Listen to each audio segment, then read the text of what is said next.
So again, the topic of discussion now is Marxism and liberalism. What is liberalism? Why is liberalism in crisis today? And how long has liberalism been in crisis? Why did Marx both take up and critique liberalism? What can we learn from that today? What is the relationship of Marxism to liberalism? So now I'll introduce the speakers. To my right is Spencer Leonard, who teaches South Asian history at the University of Chicago. He has Virginia. Typo. He has recently edited 2 volumes of Marx and Engels' professional journalism for publication with Lexington Books. Both of these volumes, presently with the publisher, address the question of Bonapartism or imperialism, and a 3rd and final volume is in the works. Spencer is a founding member of Platypus. To his right is Benjamin Studebaker. Recently, he completed his PhD in politics at the University of Cambridge. He blogs at benjaminstudebaker.com. To his right is James Heartfield, who is an historian and activist, author of The Death of the Subject Explained, The European Union and the End of Politics, The Bloodstained Poppy, and many more books.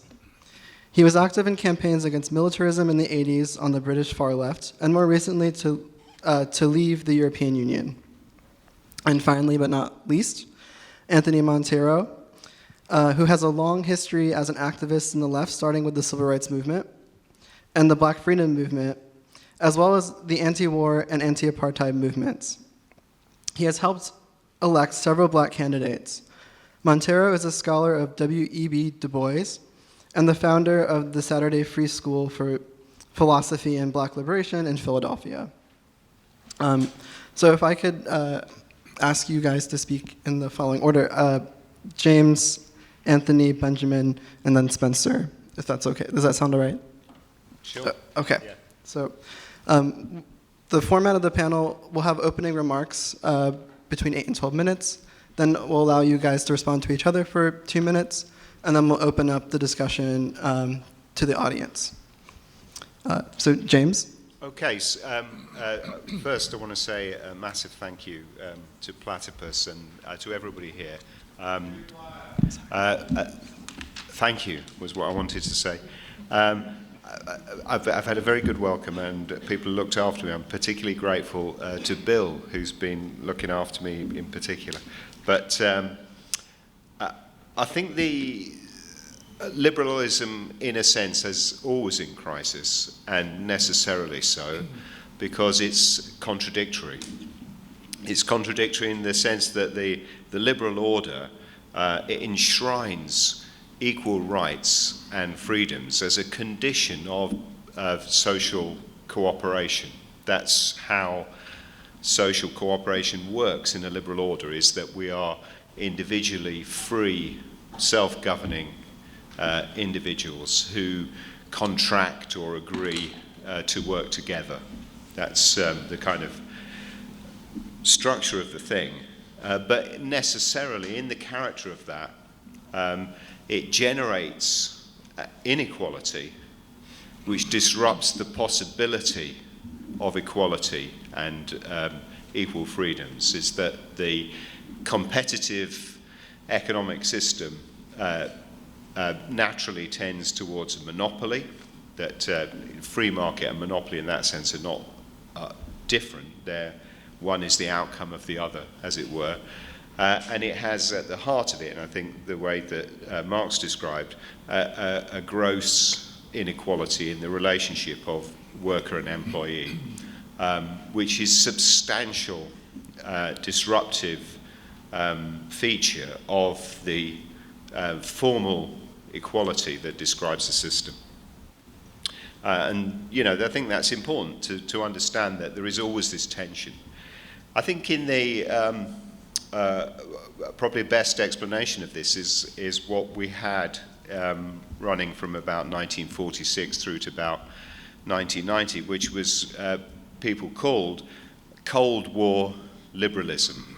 Cold War liberalism, which I think is was massively hypocritical and dishonest, but also kind of robust, coherent political order. I mean, there was in the Cold War era, there was a weaponization of liberal rights, freedoms that everybody would ordinarily aspire to, like the freedom to associate amongst yourselves and to speak as you wished and to contract for work that you chose to as opposed to being made to. All those things that you would like also became ideological weapons to marshal arguments against challengers or oppositions, and particularly in the world. I think the way that Cold War ideology became a way of attacking other states that did not conform or looked different, were set outside of the free West, but also internal oppositions. So modest reforms of welfare nature or of workers' collectivity or movements, oppositional movements, could readily be characterized as a threat to the liberal order, and were so characterized as being totalitarian movements. And that weaponization, I think, was very destructive in some sense, in that it meant that the people got the habit of thinking of the appeal to liberal ideals of freedom as being foundationally hypocritical, meaning that a lot of people were immediately skeptical, and you see this today repeated, the sense in which if you say freedom, we almost instinctively we think, yeah, we know that it's some kind of shyster trick, don't believe it. And that which I think is an undue cynicism, but a natural reaction to the way that Cold War ideology made liberal ideals into a weaponized system. But I also want to say this, that the post-Cold War really is I think whereas the tensions in liberalism were contained in the Cold War settlement, in the post-Cold War it's much clearer that the anti-liberal strain in the liberal order is predominant. What I mean to say is that you see in many ways now, in the way that, say, free speech is almost if you just say free speech and it sounds like it's some kind of fascist propaganda. I feel myself that, if somebody starts talking about free speech, I think they probably want to shout racial epithets and burn a cross or something like that. It just feels like that. Or if you say, I want to defend due process, you kind of think, oh, this is just some rapist who wants to get off. And the whole thing has been kind of set up in this way that all of the forces that would give substance to freedom, that would give a drive to actual, real, important civil liberties are massively weakened. Whereas the skeptical, this is obviously propaganda, we don't believe it, is much stronger. And I think the reason for that is that the substantial difference is a defeat of the left. I think that, ironically, because in some ways the left is a massive critique of the liberal order, but nonetheless it gave reality to the liberal order because it was the challenging opposition. I mean, to say that the people who campaigned for free speech, the people who campaigned for the rights of association, the people who fought for the ability to contract freely as opposed to being obliged to work, those were largely movements of the left which were massively destabilized and wrong-footed in the later 1980s, and at the end of the Cold War were demoralized by the apparent exhaustion of political oppositions. So it became much more difficult to give substance to and meaning to the struggle for freedom, for rights, and for civil liberties. And consequently, the liberalism has become something of a dead letter. And I think the idea of a rights-bearing subject is one that is so massively critiqued in the so kind of postmodern deconstructionist philosophy that nobody, apparently nobody serious could ever take it seriously. You know, that no educated person could really give any, oh, free speech, how outre, you know, it's not the 1950s. Clearly you're, you know, Archie Bunker or something like that. And I think that's kind of the problem that we're at, is that there isn't enough oppositional force to give meaning to the struggle for freedom.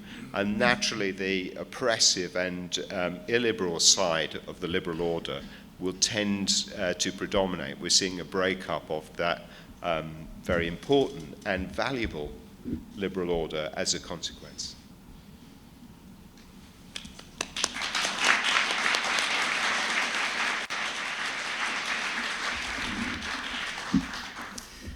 Well, thank you very much. I guess I have to say before I comment upon the topic how appreciative I am to be here, and I want to thank you all for inviting me. It means a great deal, and I've learned so much already, and I appreciate the depth of honesty with which you all are probing very important and profound questions that will determine the future of humanity. I was saying to my dear friend Danny that I look forward to sharing my life with you all. I am older than most of you, and the defining moment or decades for me were the 60s and 70s. And to be here in Chicago, and I was saying to Rosa and Danny as we came from the airport that Chicago ain't no joke. It really isn't. I was a graduate student here at the University of Chicago at what I now realize was the moment of origin of the neoconservative movement, which is a form of liberalism in the period when Western and American imperialism were facing profound challenges on a global scale, as well as domestically. And during that time, I studied with, or I should say better, I took classes with Leo Strauss, who is considered a founding theoretical figure in the neocon movement, especially its first iteration. So here, Chicago is both the founding ground of neoconservatism, liberalism as it were, going to the right, no longer making claims that it could engineer social peace and class peace, a la Franklin Delano Roosevelt and the New Deal, but now was making the claim that it could lead the forces of Western imperialism in the struggle against the movements of anti-colonial liberation and socialism. So having been here, and at the same time a part of the Black movement in Chicago, I guess you could say I suffered from a double consciousness. But it kind of reflected that moment, and Chicago today while not liberated from the forces of class and racial exploitation, is not the city it was 50 years ago. And I just point to one example, and that is the Harold Washington Library, perhaps one of the most impressive public structures built in the second half of the 20th century in the United States, named after the first black mayor himself coming out of the left, but a monument to him and to the struggle, which is at the same time a library. The meaning of that we can probe more. You know, I kind of start with a reformulating of Karl Clausewitz's War is Politics by Other Means, and I think I rethink it maybe in Leninist ways. Philosophy is politics by other means. Therefore, the question of liberalism and Marxism is a philosophical question and a battle that we are now witnessing, I believe, the finality of. That is to say, as complicated as it might seem now, liberalism has pretty much lost the battle with what we will call Marxism, which is more than textbook Marxism or the Marxism of the left. It is the movements of humanity for freedom against the forces of imperialism and colonialism and empire and war. The two, I think, most impressive liberals of the late 20th and early 21st century are Samuel P. Huntington and his student Francis Fukuyama.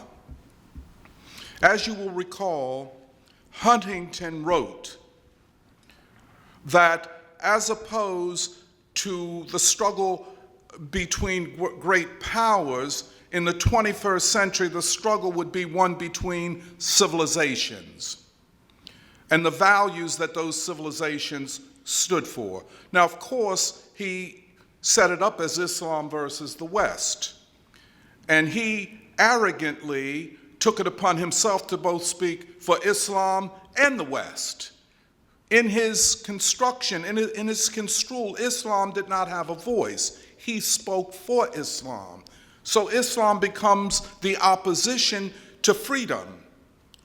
And therefore, in the name of freedom, wars against Islamic or non-Western countries were justified. In other words, you know, it is an appeal to the just, unjust war thesis.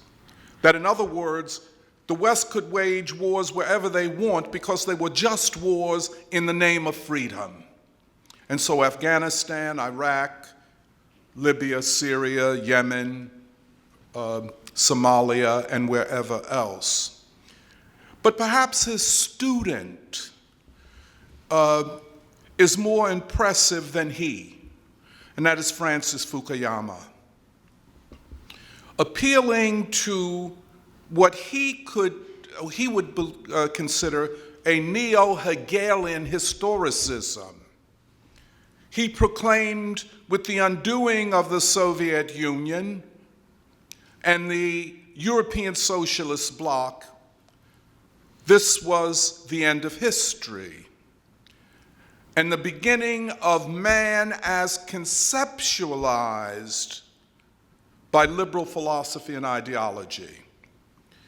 Recently, Fukuyama, writing in the Financial Times, asserts, and I think there's a book on this too, reviewed in the Platypus Review,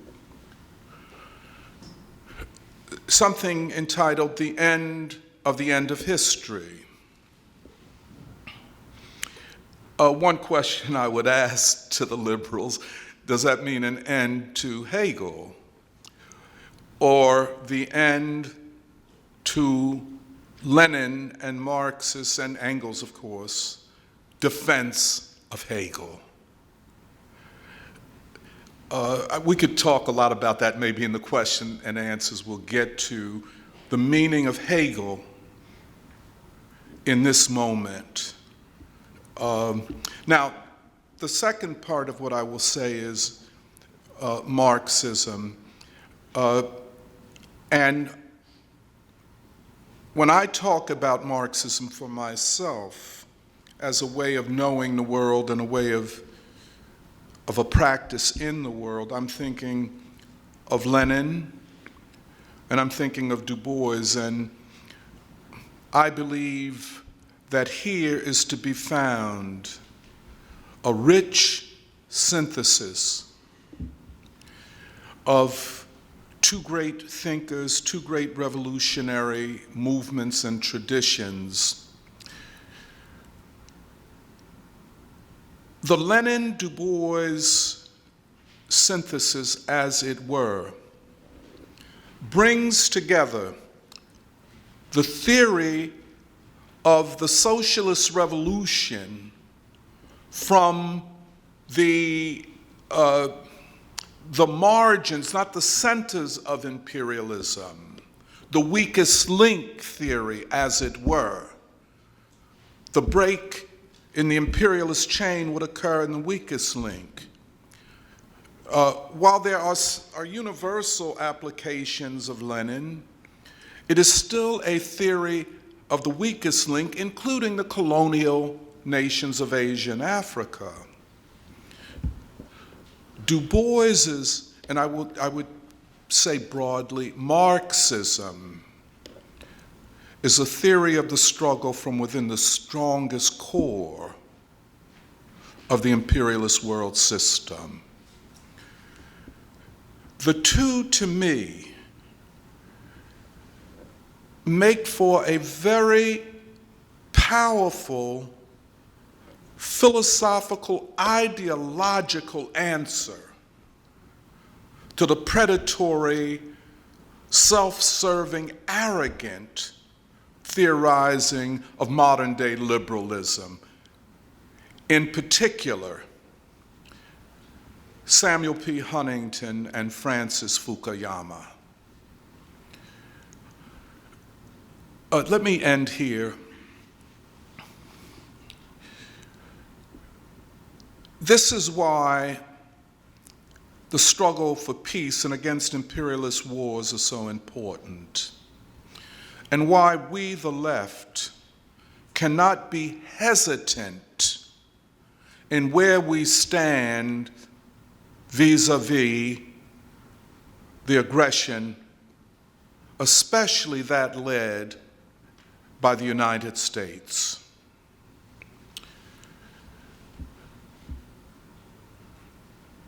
The fight, the anti-racist fight, which is still very central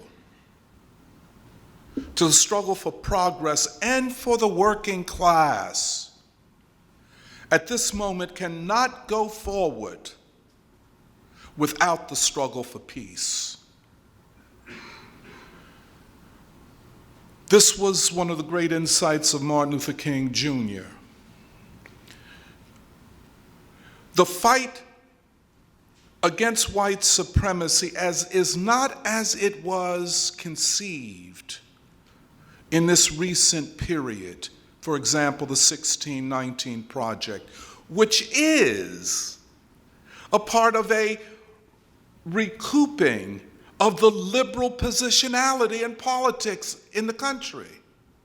The 1619 Project says, in effect, we want to fight racism, but let the war makers have their way, just as long as they're woke. But without the fight for peace, there cannot be a new stage in the fight against racism and for the unity of working people. The fight against racism is not a black question, by the way. It is a broad class and all humanity question. as well I'm going a little over, just give me one more minute, I'm sorry. Such theoretical formulations as the counter-revolution of 1776, such notions as settler colonialism provide fundamental aid and comfort to a defeated liberalism.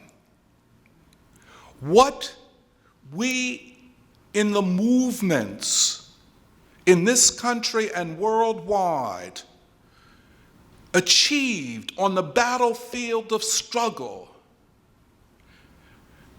what liberalism in its final forms, as I've discussed them, have lost, they attempt to regain through theories that purport to come from the left, but in fact are liberalism in new guise.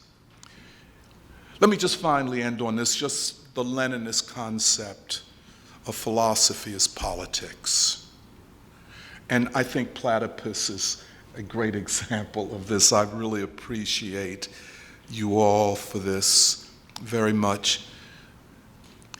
But we must find the ways to actualize that understanding in the day-to-day life worlds of the masses.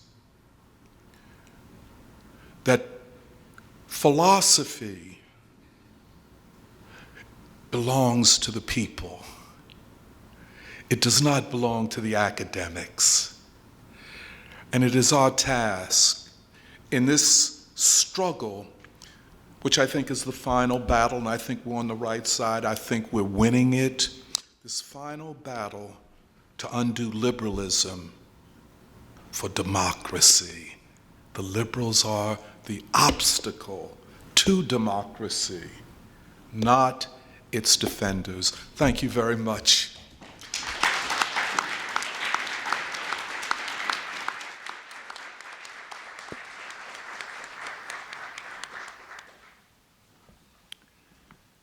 All right. Thank you guys so much for having me. It's great to be here. I like to say that liberalism makes three core claims. The first is the priority liberalism gives to the individual. For liberals, the individual is the primary unit of society. All social structures must be justified to the individual, and they can only be good or desirable insofar as they contribute to individual well-being. Individuals are autonomous, they have agency, and individuals are responsible for the things they do. Individuals who deny their agency or responsibility are acting inauthentically and have morally failed in some way. The second is an affinity for markets. Liberals tend to think markets make better decisions than bureaucracies, patronage networks, families. They like markets because markets make productive decisions by aggregating individual decisions. Prices go up and down because individuals choose to buy or not to buy various products, and individuals make those choices autonomously based on what they value. Liberals are uncomfortable with appeals to God, the common good, the good of the state, or the good of the family. It is hard to prove that these concepts and institutions benefit individuals. Liberals suspect that elites use these terms to bully people and excuse unjust coercion, and when they say elites, they mean landed aristocrats. To varying degrees, they often suggest that God, the good, the state, and/or the family are oppressive. The third is an emphasis on pluralism, on accepting people with diverse values. Lots of individuals value different things, and since these different values all come from different individuals with different desires and perspectives, liberals consider all of these desires and perspectives legitimate. As long as it emanates from the individual, bottom up, they think it's okay. The thing is, liberalism doesn't like it when individuals have values that invoke a top-down worldview. If you derive your values from abstract ideas like God, the good, the state, the class system, the family, you aren't starting with the individual. You have external sources of value above yourself that you answer to. Liberals think that this makes you dangerous. You won't like it when markets make decisions that conflict with your external source of value. you might feel that other people should answer to the same source of value as you do, and therefore you might get frustrated with pluralism too. Unfortunately for liberals, it's not possible to make all decisions through the market and through the individual. This was very obvious to Max Weber, who explicitly argued that the liberal freedom to autonomously choose values for oneself depends on the existence of the state. Without a state, non-liberals will be able to destroy liberalism. Non-liberals are willing to use coercion to impose their top-down value systems on unwilling individuals. A liberal state protects liberalism from other value systems. To do this, the state not only needs an army, it needs a system of education. The state has to inculcate liberal values in young people so that when those young people participate in government, they use state power responsibly to defend liberalism. Otherwise, Weber argues that politically immature citizens will commandeer the state and turn it to illiberal ends. This means liberalism requires a state that strategically violates the liberal commitment to pluralism. The liberal commitment to individual freedom is expressed in part through the liberal commitment to markets, so the liberal state will strategically violate its commitment to pluralism to defend the market, too. When the liberal state is secure, it makes an effort to show that it is committed to pluralism. In the 90s, liberals like John Rawls went to great pains to argue that liberalism could include reasonable people who believe in God, the good, the state, and the family. But when the liberal state feels that liberalism is in danger, it tightens things up. Because the liberal state is committed to pluralism, it erodes the legitimacy of the liberal state when it is seen to violate pluralism. It must therefore find ways to violate pluralism without being seen to violate it. It does this by inducing private civil society organizations to censor citizens on its behalf. During the Red Scare, being a Marxist in public wouldn't get you arrested, but it would make it very hard for you to get a job, especially in institutions where you might have political or cultural influence. This swinging between affirming and violating pluralism is a crisis that has been with liberalism from the beginning. It comes and goes in seasons. After the global economic crisis of 2008, we began sliding into a liberal winter. Liberalism got defensive, and it's been trying to diminish the space for non-liberal discussions, especially online.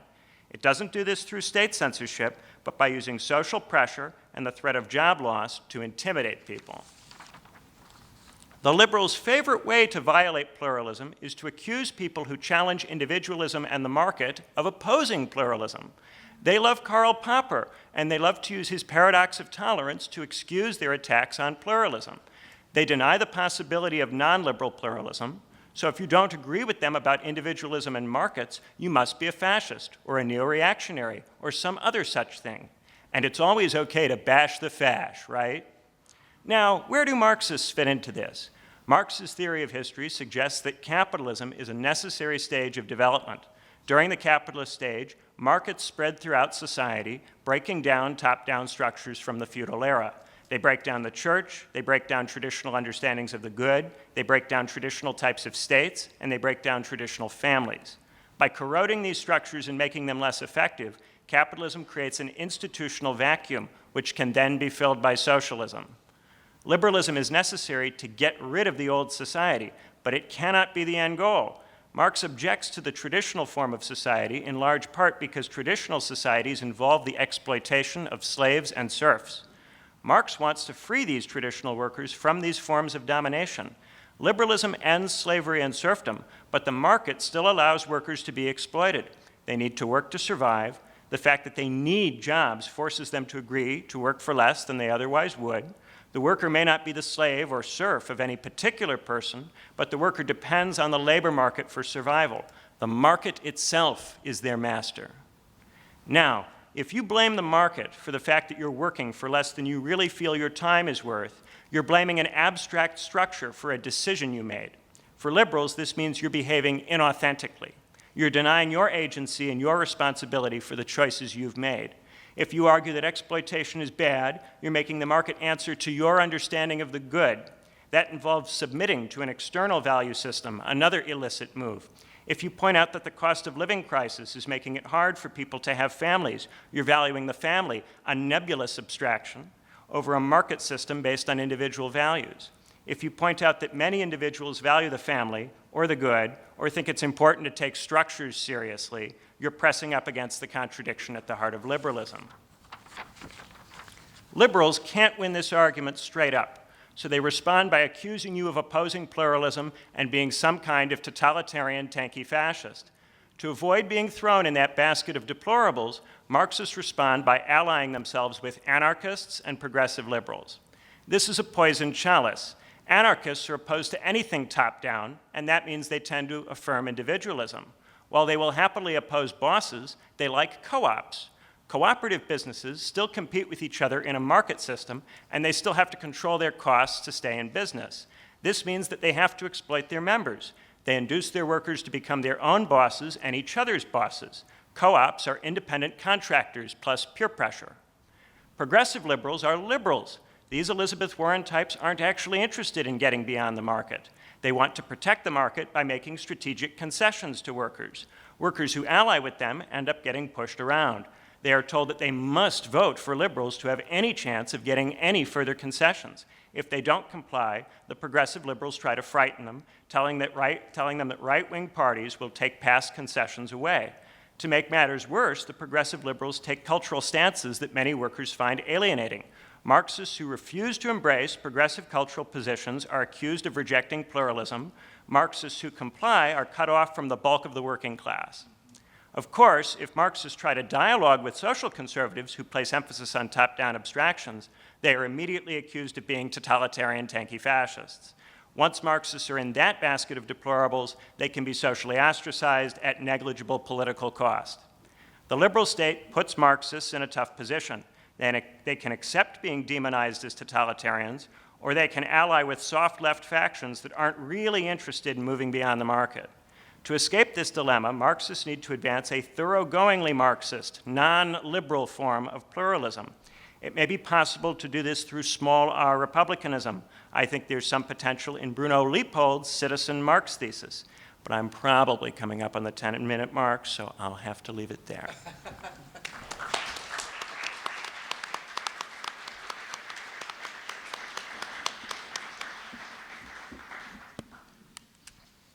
Is this working? First of all, I want to thank my other panelists and look forward to the Q&A with them. And I, too, am a former student at the University of Chicago. Being here makes me think of a lot of old teachers, all of the most important of whom I had my last cup of coffee with on this campus. And this is the campus where I first made friends with Chris Catrone and where Sunit, who I believe is here, first asked me to help him read, I believe it was Hegel. And I said, you know, we ought to invite my friend.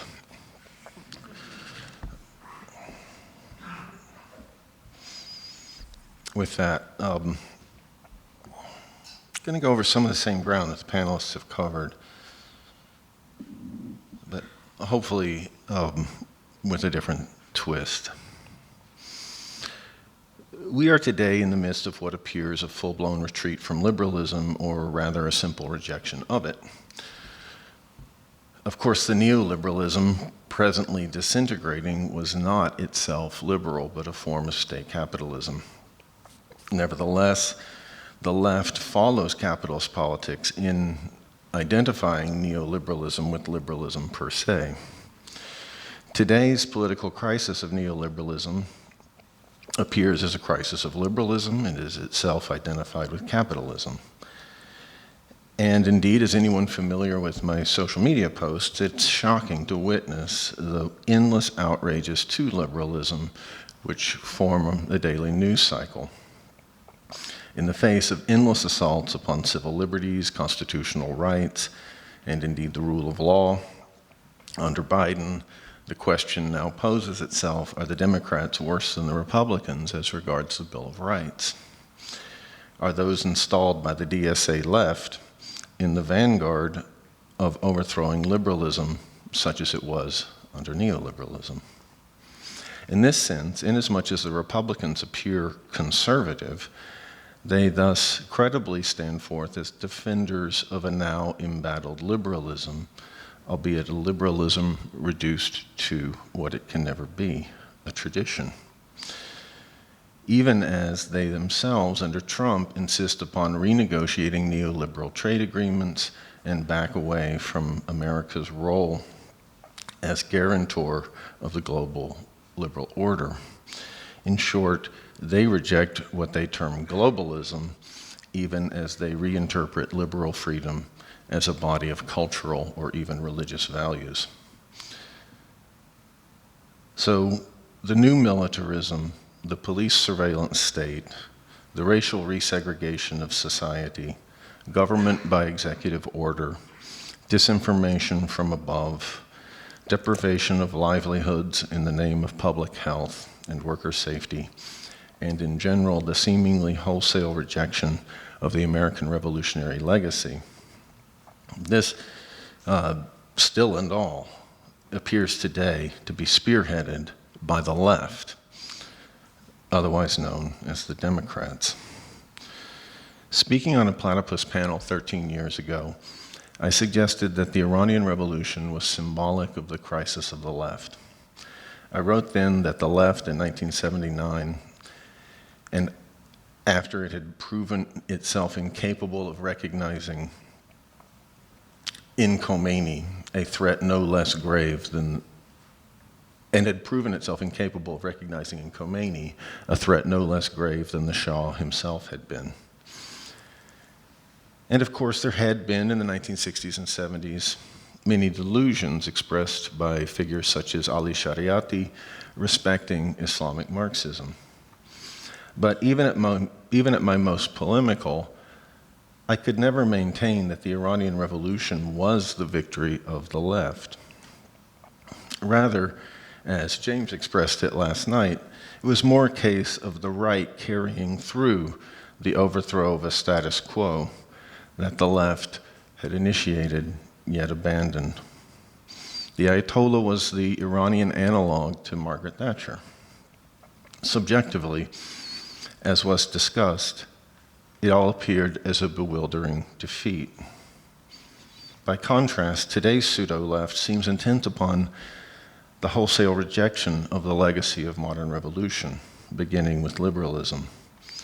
If neoliberalism justified the forcible opening of labor markets to make room for the millions of women and black people demanding working class jobs, demanding wage labor in the 1970s and 80s, if liberalism seemed the ground upon which the right would cash out those leftist demands, just as it seemed to satisfy the demands of Solidarność and of the East German people for free movement, today's neo-social democracy, its new New Dealism, seems to demand the liquidation of the modern revolution, the replacement of rights and responsibilities with privileges, prerogatives, and obligations. If neoliberalism was demanded in the name of denazification, well, in the US today, the old new left created or revitalized sects, as well as academic Marxism, once justified as part of a long march through the institutions. Even the old subcultural anarchism has all seemingly been swept up into the Democratic Party. Precisely the worst of the left has now been mainstreamed.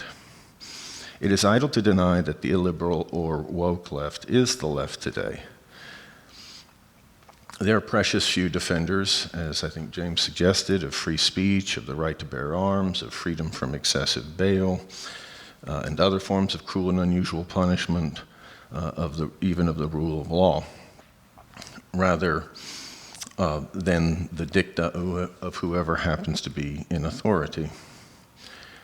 Even working people's hostility to taxes, even the supremacy of elected civilian authority over the state bureaucracy and the military.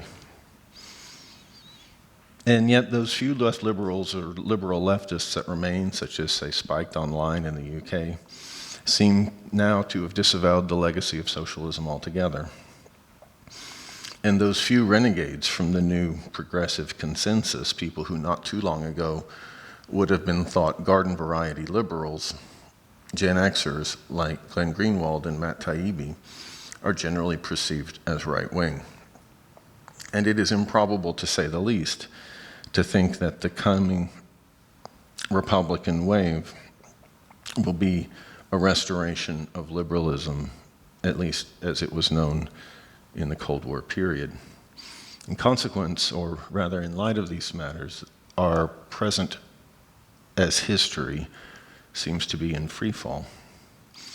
In short, while many norms and assumptions of the neoliberal era were brought to crisis through Donald Trump's takeover of the Republican Party and election to the presidency in 2016, it's been reserved to the Democrats, and among them the progressives, to mount an assault upon at least such liberalism as a broad political consensus once upheld in the United States in the post-war period, especially as this came to be politically reconfigured in the 1960s through the civil rights movement, the free speech movement, anti-communism, the anti-Vietnam War movement, and the multiculturalism of the 1980s and 90s.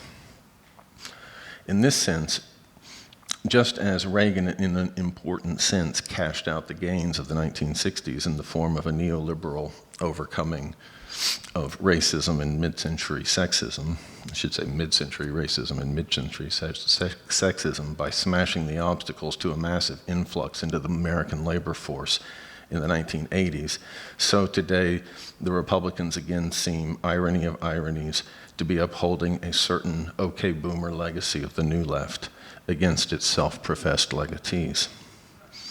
Such is the latest fracturing or recombination of liberalism under conditions of capitalism. That is all to say that I take this panel to be asking its questions against the background of the presently unfolding crisis of neoliberalism. To remind us, those questions are: what is liberalism? Why is it in crisis today, and how long has it been in crisis? Why did Marx take up and critique liberalism? What can we learn from that today? What is the relationship of Marxism to liberalism? I will propose a few short and fairly straightforward answers to these questions. They are straightforward in as much as they form, in my mind at least, the general assumptions of historical Marxism. That is, the Marxism in the aftermath of whose collapse what passes for history has labored for the past century or so. Liberalism is the modern philosophy of freedom that took shape during and attempted consciously to direct the modern revolution that first began to unfold itself unmistakably in the 17th century. It is not simply a matter of an antinomy of positive and negative liberties. Rather, it sought to achieve a society in which, as Marx once put it, the freedom of each would serve as the precondition of the freedom of all. Liberalism in this sense has fallen into crisis in recent years, in the past half century and more, for the period since the rise of Stalinism, fascism, and the New Deal, since the global October Revolution attempted an orderly retreat, and since 1848, at minimum. Arguably, it stretches back even further to the near contemporary death of Benjamin Constant, Jeremy Bentham, and G.W.F. Hegel, as well as the founding of the modern Democratic Party and the presidency of Andrew Jackson, the birth of issue-based abolitionism, the July Revolution in France, and the passage of the Great Reform Bill in Great Britain. That is, we might say that the crisis of liberalism, understood as bourgeois ideology or the legacy of the Enlightenment and the bourgeois revolution, is the event that forms the background of Karl Marx and Friedrich Engels' adolescence and early adulthood. Prior to that, liberalism entered into crises to which only a deepening of liberalism seemed an adequate response. So there's a history of the crisis of liberalism prior to the crisis of liberalism.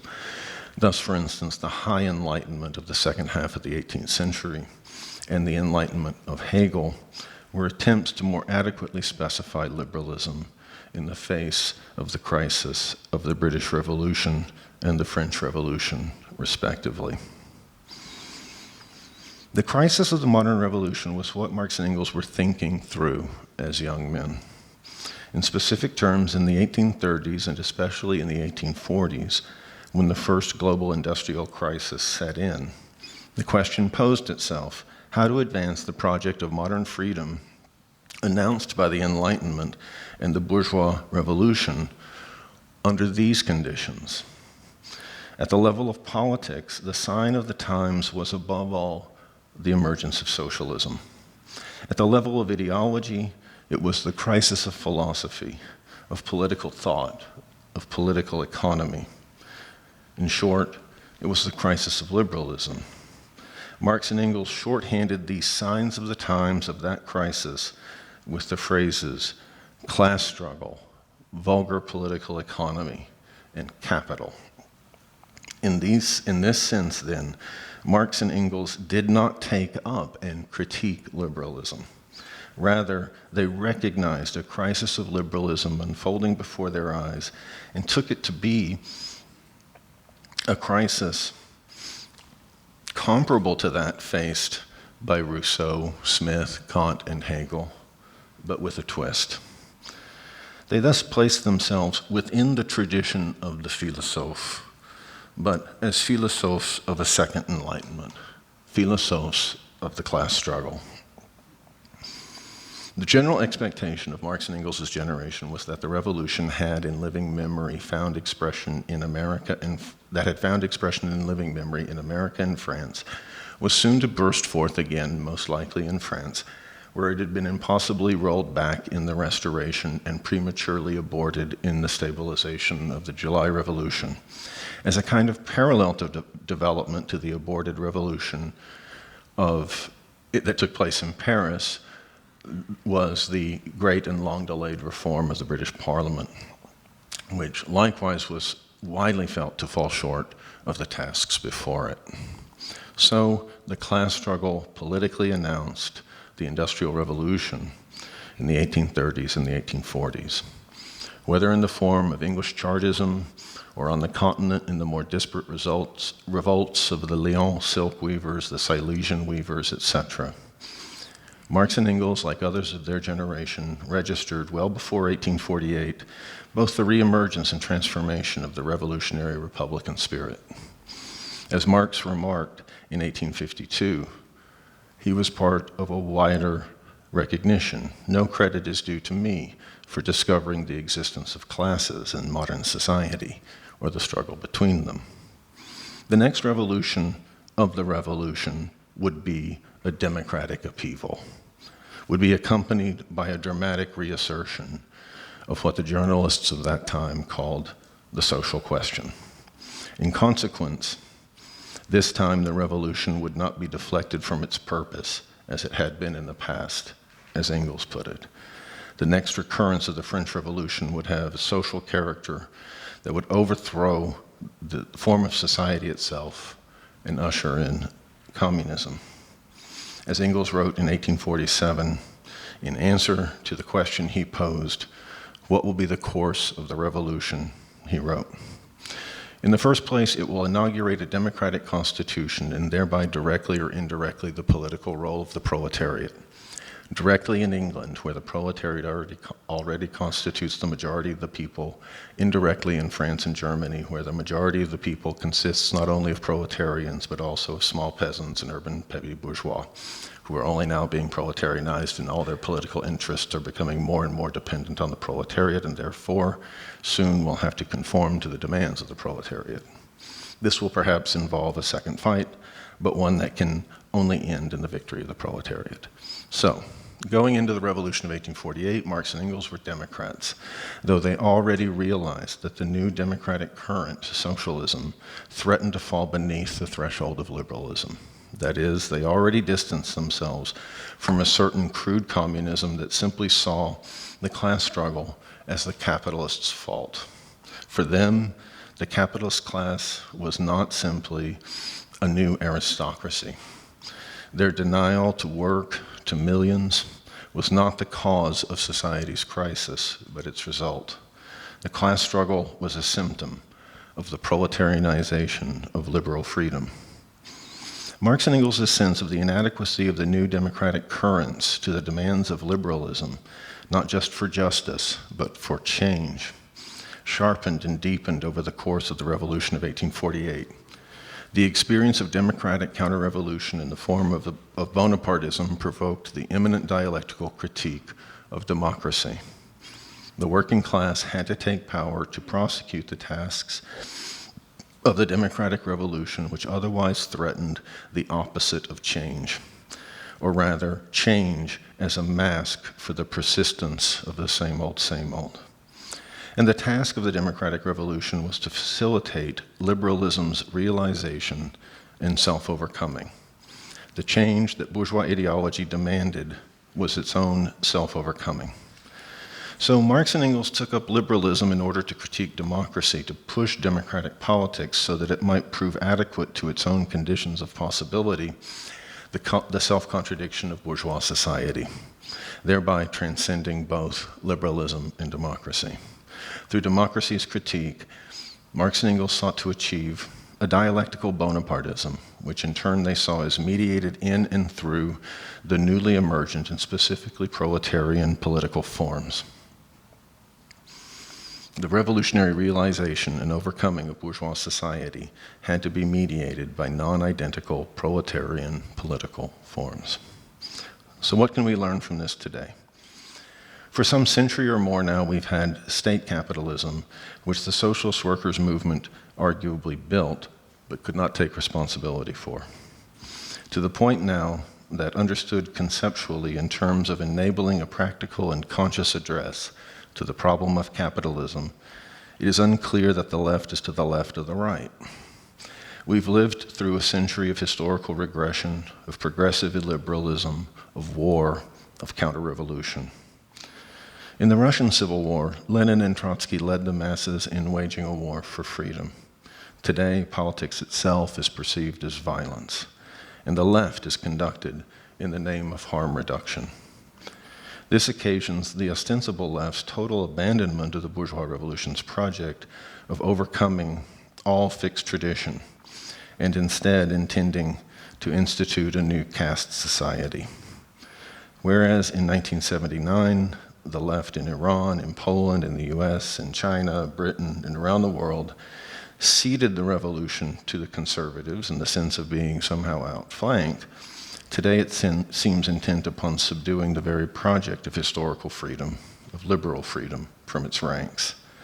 Jefferson, Lincoln, integration, universality, and the Bill of Rights have all been forced into the hands of the avowed conservatives, who for their part regard them merely as tradition. Yet even in this, we recognize the reposing of the question of socialism or barbarism, since, after all, the first impulse of revolution is a conservative impulse to save society.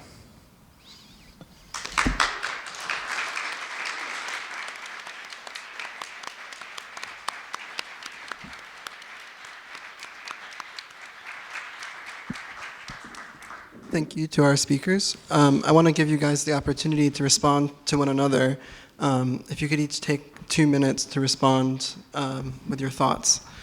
We'll go in the same order that we went to start. So, James. Yeah. So, I think I'm speaking to you and to you maybe that I think you separating out rather too much the progressive side of liberalism from the regressive development of capitalism. And I want to say that without the ability to speak freely, without the ability to organize independently, without the ability to contract freely to work, without compulsion, without formal compulsion, Without the ability to elect your legislators, there is no socialism. It's impossible. There is no possibility whatsoever of building any kind of oppositional movement if you do not defend those basic rights. Those rights are fundamental to any human prospect, and there is obviously, I can understand the wishing to relegate the prostitution of those things into a kind of propagandistic, this is just a kind of ideology of social domination. But I think that seems to me really, really wrong, in the sense that what you're doing is you're really destroying the possibility of independent action, that anybody could act independently of the state. And for that reason, I think it can't be right. It can't be right that you can put liberal values, let's say, or civil freedoms or democratic rights in the box that says degenerate liberalism, which we must destroy. Go first. Oh, I thought we were going in the order in which. I'm sorry. I'll go then. Yeah. What you point out is the danger of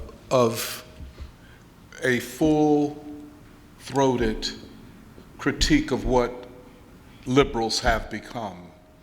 The liberals have abandoned the things that they took as their heritage, as their identity. I never saw it as belonging to them.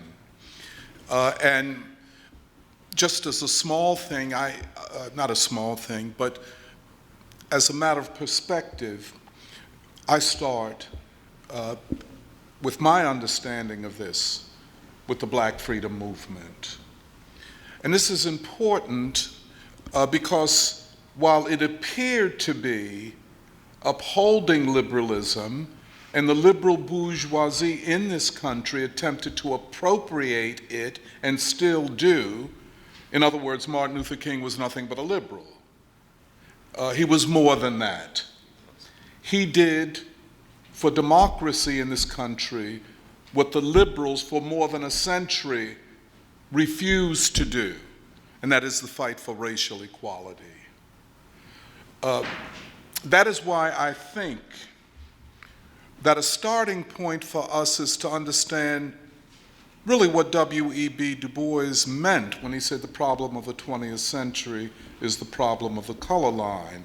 It's a way of his saying the crisis of 20th century American liberalism will be the color line. Now, that would be expanded. I mean, one of the, I have to say, a lot of times it's a matter of how we understand our own history. And we have a history in this country which can be abandoned in the name of understanding, and I put quotes here, Marxism. I think Marxism lives to the extent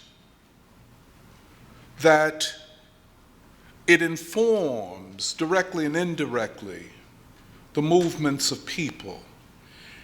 Let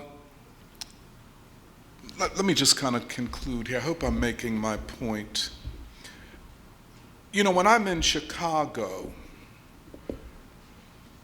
there's no city in this country like this one.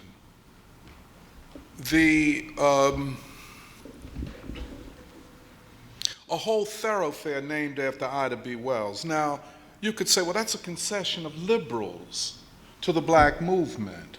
No, that's the black movement's imprint upon American politics and society.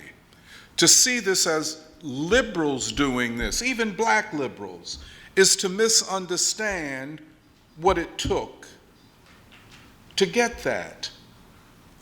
It's almost the equivalent of maybe a street In Germany, I guess there are streets in Germany named after Karl Marx. You know, there are, I guess. There's a reason why Leningrad is today St. Petersburg. Those names mean something.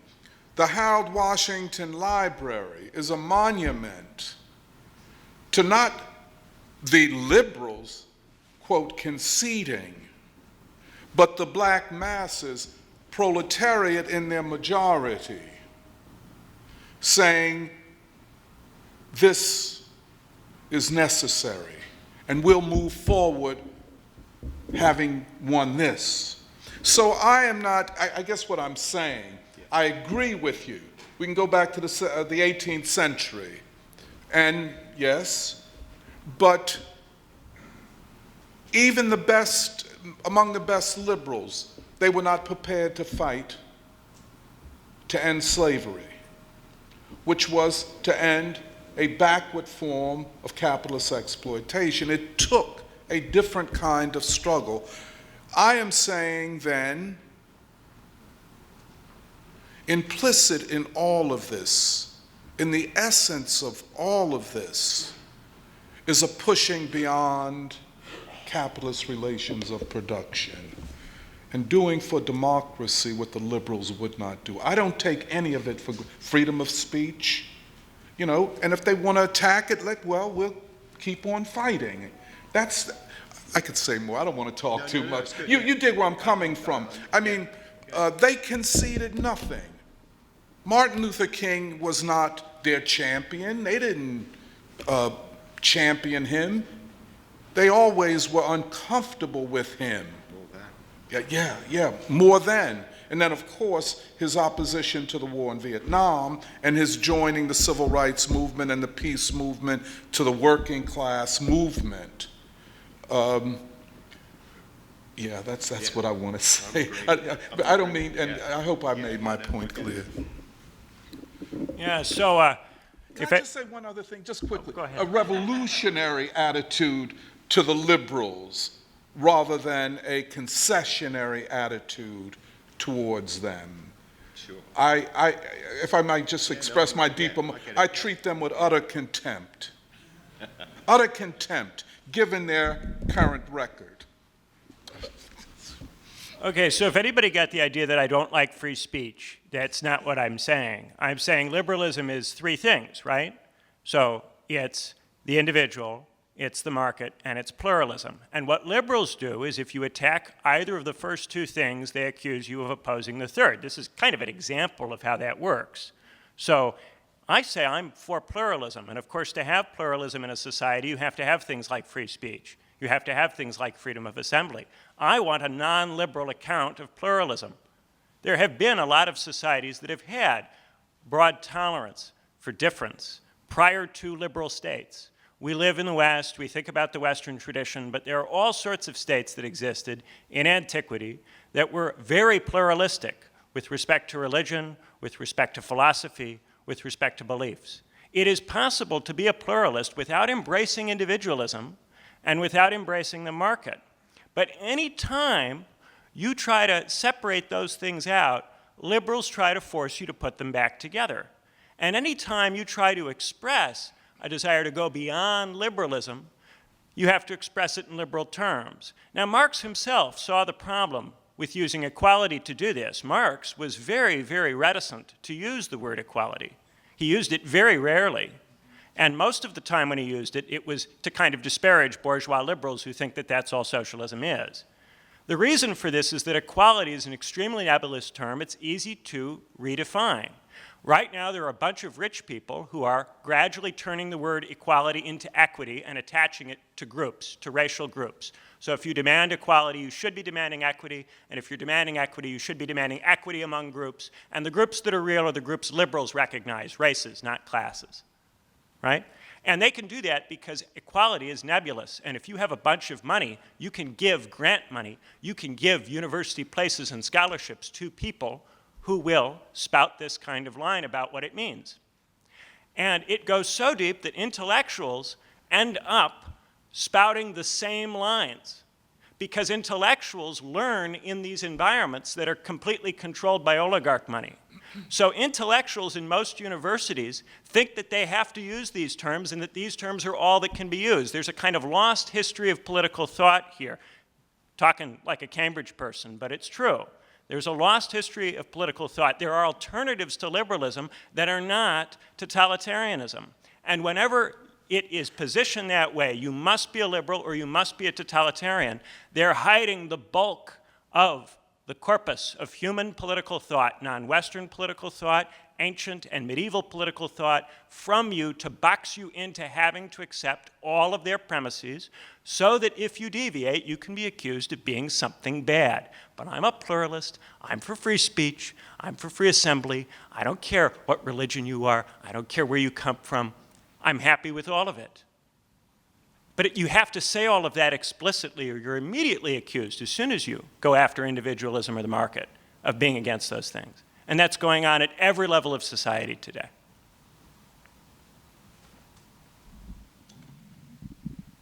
I guess I just want to underscore, it was said that liberalism is the obstacle to democracy. And I guess you could understand my remarks as flipping the script and saying that democracy is the obstacle to liberalism.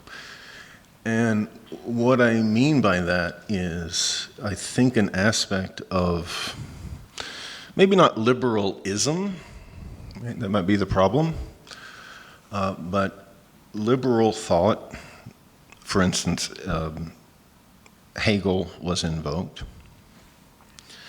which isn't, as I try to suggest, isn't about rights or a preferred economic system or any set of policies, but is most fundamentally about the question of historical freedom.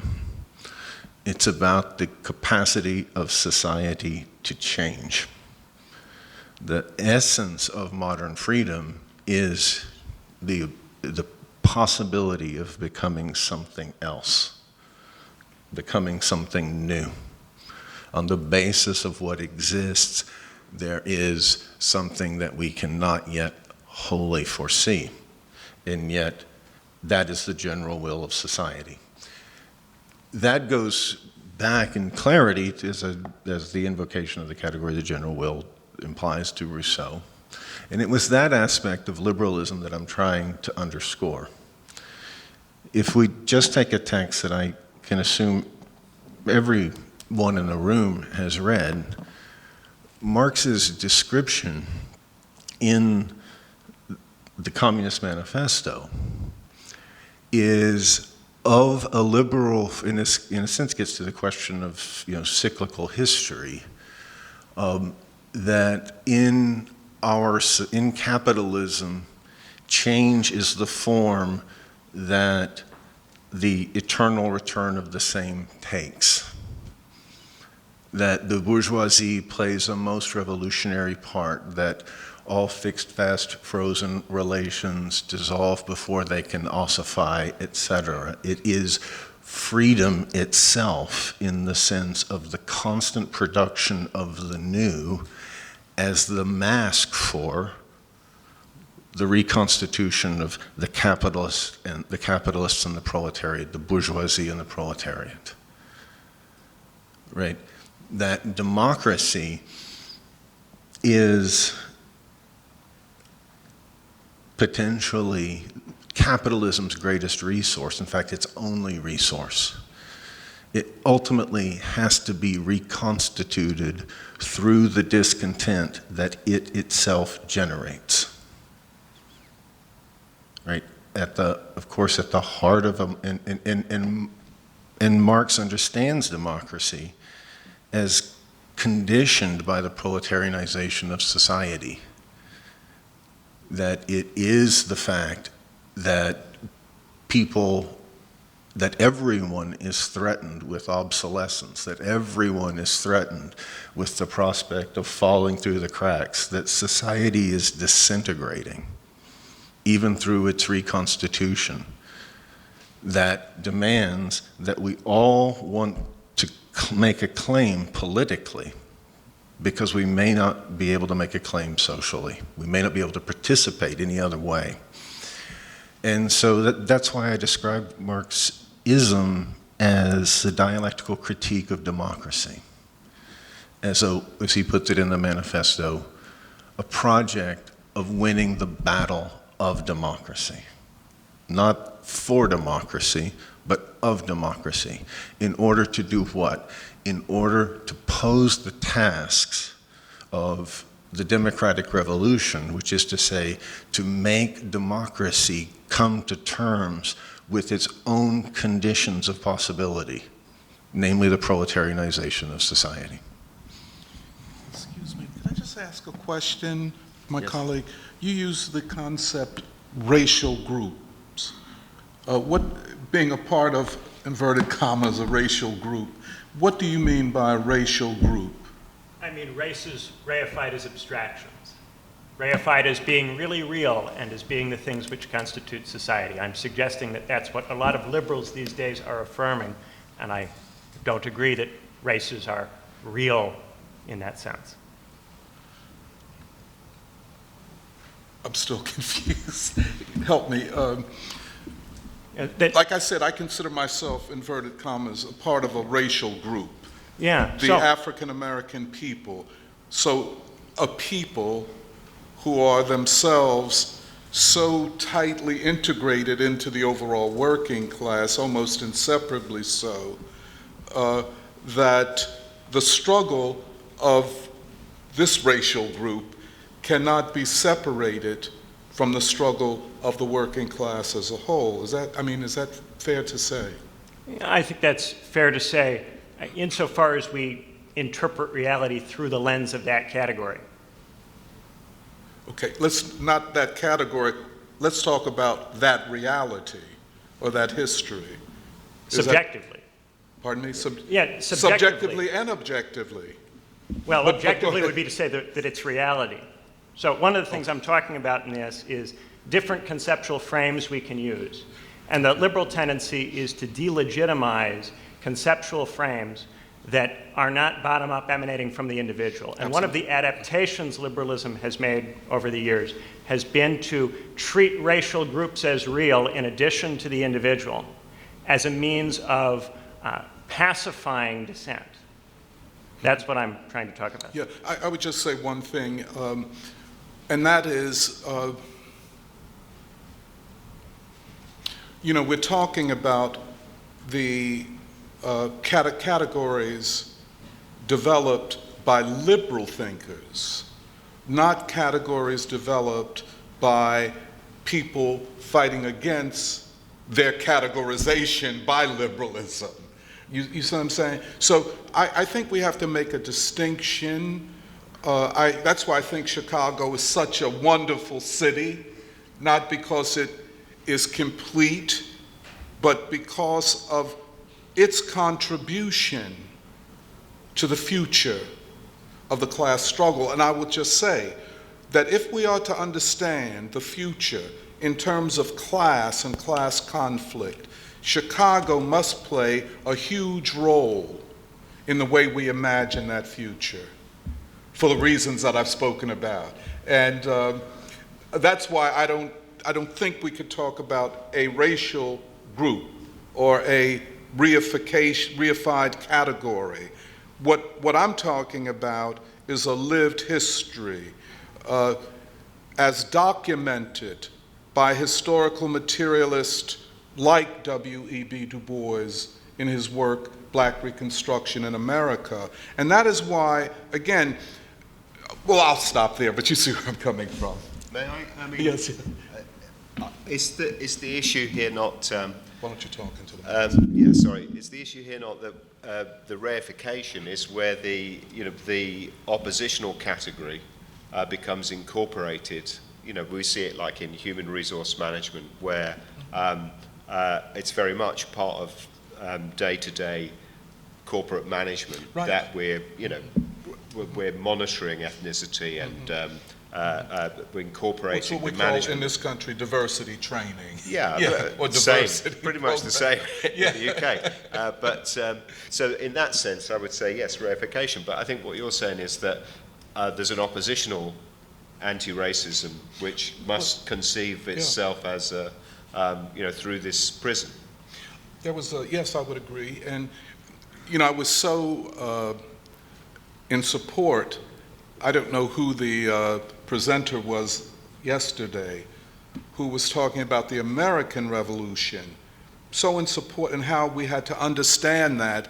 But I would just say one thing. He stopped at the Civil War.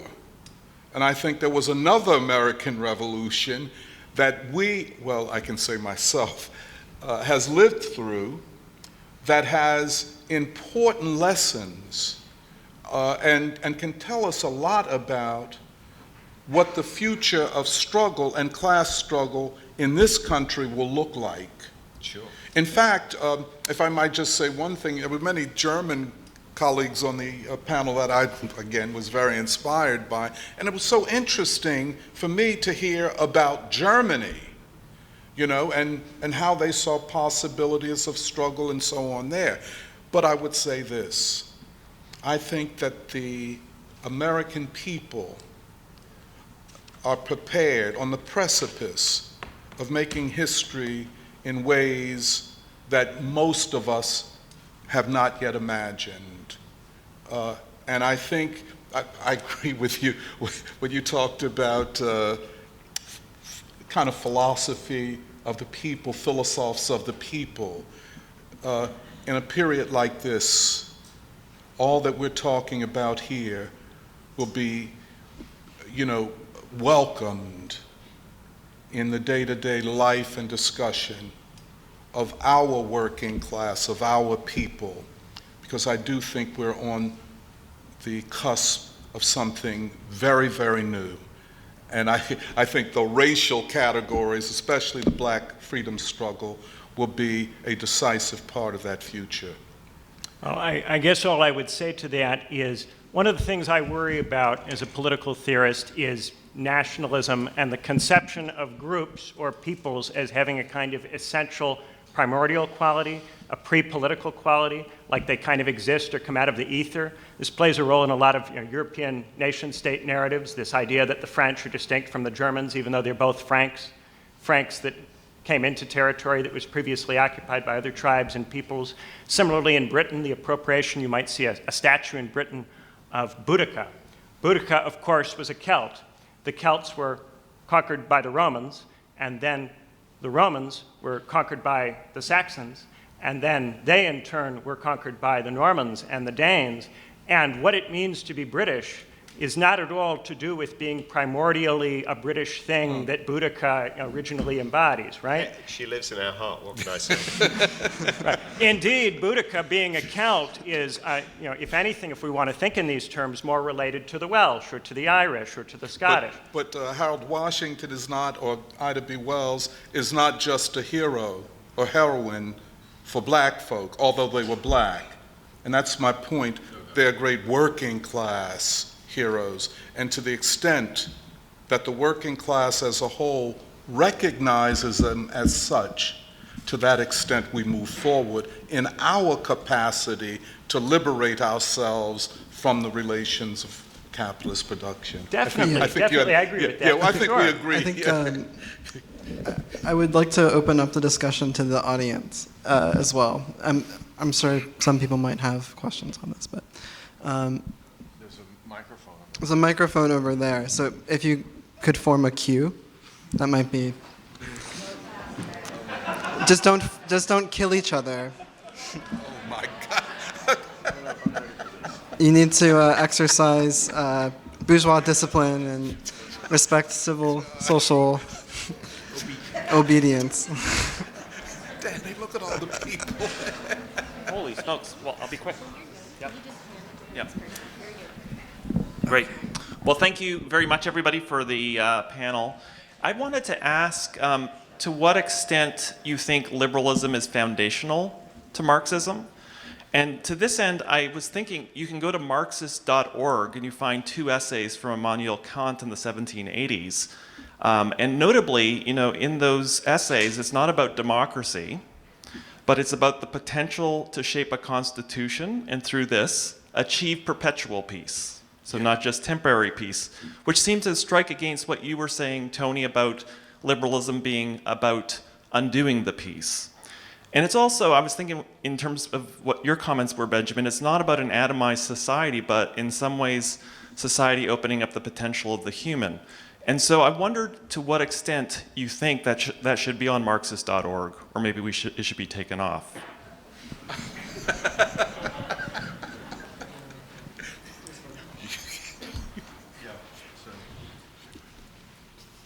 Who should go first? I think those questions were directed. No. I think it was to Obviously, you. I don't think that. I think that Kant is a. I think the entire. I guess what I was trying to say by saying, well, it's become a kind of hackneyed phrase in Platypus that we borrow from Louis Menon's preface to the Finland Station by Edmund Wilson, that Marx and Engels were philosophers of a second enlightenment, is that it's still the Enlightenment, that it's not something new. It's not a change of subject, right? It's rather, and I was also trying to suggest that they're very conscious of the fact that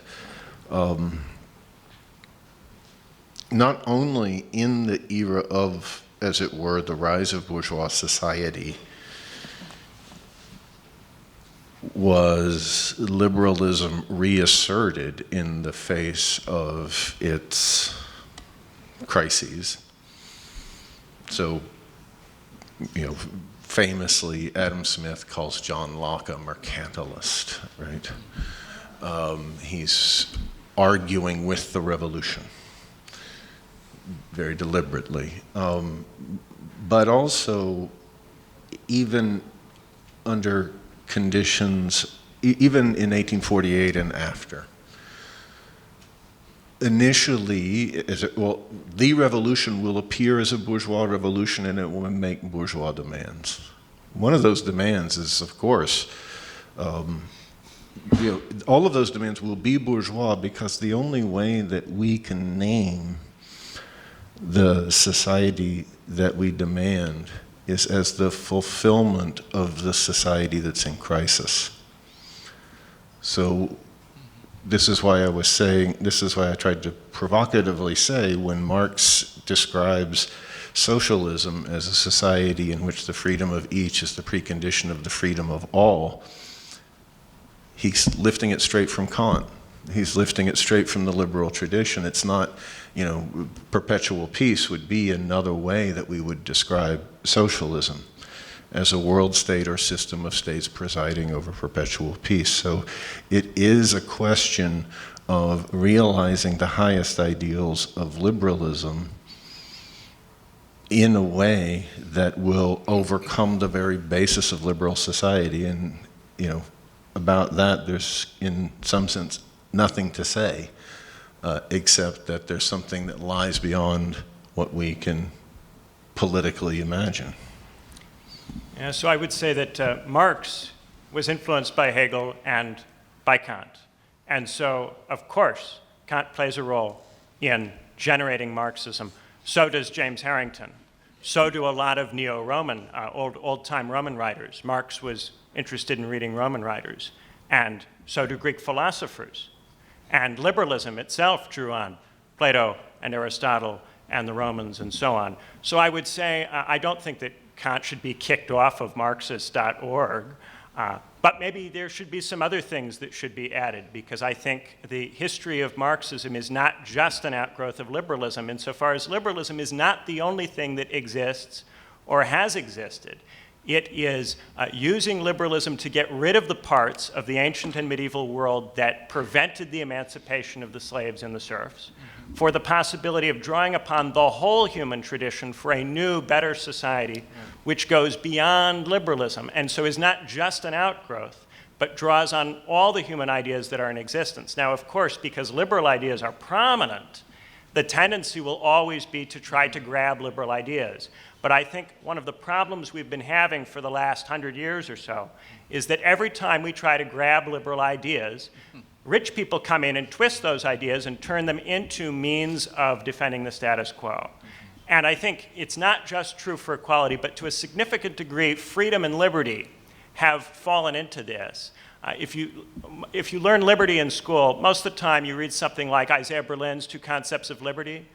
That's a propagandistic Cold War work, which is designed to get you to affirm liberty as non-interference. But if you go read historians of thought like Quentin Skinner, Quentin Skinner conceives of freedom as non-interference, but also freedom as non-domination, and also freedom as self-realization. If you go and look at someone like Raymond Geuss, he thinks that Berlin collapses 4 different and distinct possible readings of positive liberty together and then slags them all off with a critique which only applies to one narrow type. So I think that the issue with a lot of these terms, yes, if you define them in the right kind of way, they're emancipatory, but generally for political economy reasons, we fail to define them the right way. Generally, they succeed in imposing definitions on us that are limiting rather than emancipating. And so I want to see us come up with a real form of a next society, not just an extension of these liberal concepts, because I think we're at a material disadvantage in the war to define them. All right, thank you, everyone. Did you want to enter? Yes. No, more questions. All right, so you spoke about the heritage of the 19th century.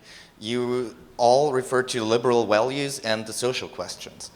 The social question. It seems what you're calling for, what we need, is democracy and a return to the social question. So it seems you're calling for social democracy. In Thomas Mann's great novel, The Buddenbrooks, German workers are calling for a revolution, and a bourgeois very honestly tells them, but you just had a revolution. So didn't we just have a social democratic turn on the left? I mean, most people somehow feel ashamed to talk about it because it didn't go very well, right? But what are we to make of this? Do this new neoliberalism and the latest upsurge of social democracy constitute an equally productive contradiction as liberalism and social democracy did for Marx in the 19th century? In how far is this connected to what Platypus calls the crisis of neoliberalism and the potential advent of post-neoliberalism? Thank you. Is that on me? It might be my turn, mightn't it? I think I feel weird about the recent. I mean, if you mean the recent social democratic turn, like in the last 5 years. Yeah, momentum and Bernie Sanders and all of this. Yeah, I mean, I don't know what it's been like for you, but I mean, it's a bit of a kind of emotional roller coaster for me. I think it's. I mean, I don't know. I can't really conceive of like some necessary reason why this is the case. But we do seem to get like a sort of reiteration of past positions now, an accelerated rate. It always reminds me of that scene at the end of Terminator when the globby man falls in the big vat of steel, and as he's disintegrating, he kind of all of the personas that he's adopted, because he's a shapeshifter, kind of reappear just like in desperation as he's disintegrating. And I feel a bit like that about the extraordinary, I think I talked about this yesterday, about the extraordinary turn to the left on the Labour Party, that you felt was, even as it was happening, had a spectral quality, kind of like a rehearsal, like somebody putting on a play for the second time. And I didn't like to see it crash and burn. That is painful to me, because I know that it's hurt feelings and disappointment and negative consequences. And I was moved by the Bernie Sanders Talk to America, Come to Look for America ad. That spoke to me somehow. You think I'm an idiot now, but I mean to say, there plainly was an aspiration there that was more than, there was something beyond, and even Donald Trump understood that when he plundered aspects of the Sanders campaign. But I also think that none of these things are sufficiently grounded to make a lasting opposition, and I can't really put my finger on why that is, or why, you know, I feel that, you know, there's got to be something more original, or somehow, I mean, I love what you said about we wouldn't even recognize, you know, that what will come tomorrow will be so different. I think that we would even struggle to see it, because it won't look the same.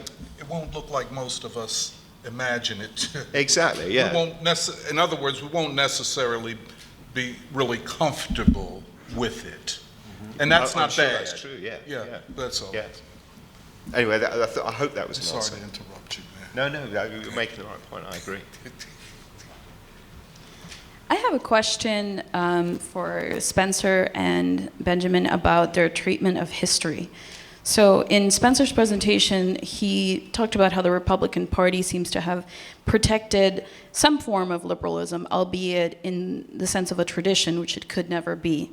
And it has a kind of static quality. And he defended a kind of Rousseauian approach, a kind of open-ended self-transformation at the heart of the philosophy of freedom, which he considers liberalism. When Benjamin spoke about what we ought to do, he called for the formation of a non-liberal form of pluralism, and his examples were to reach back into what appeared to me a sort of grab bag of history, ancient societies, etc., like pre-modern forms. And I guess it raised a question for me. In the Platypus syllabus, we read Benjamin Constant, the difference between ancient and modern forms of freedom. And I was curious to hear from the two of you and how history figures into your argument. From my understanding, I have the impression that it's a sort of logical problem that you've presented, Benjamin, and that you reach back to find solutions that currently there's some thought taboos that the rich people or whomever are imposing on you, and we can be freed from it and free our minds into, I don't know, some kind of past that we are forgetting. Whereas Spencer seemed to present a kind of crisis of liberalism that still impacts us today in ways in which we don't necessarily understand and that create blockages for politics, action, and thought. And so I would like for you to address that. Thank you. I can go ahead.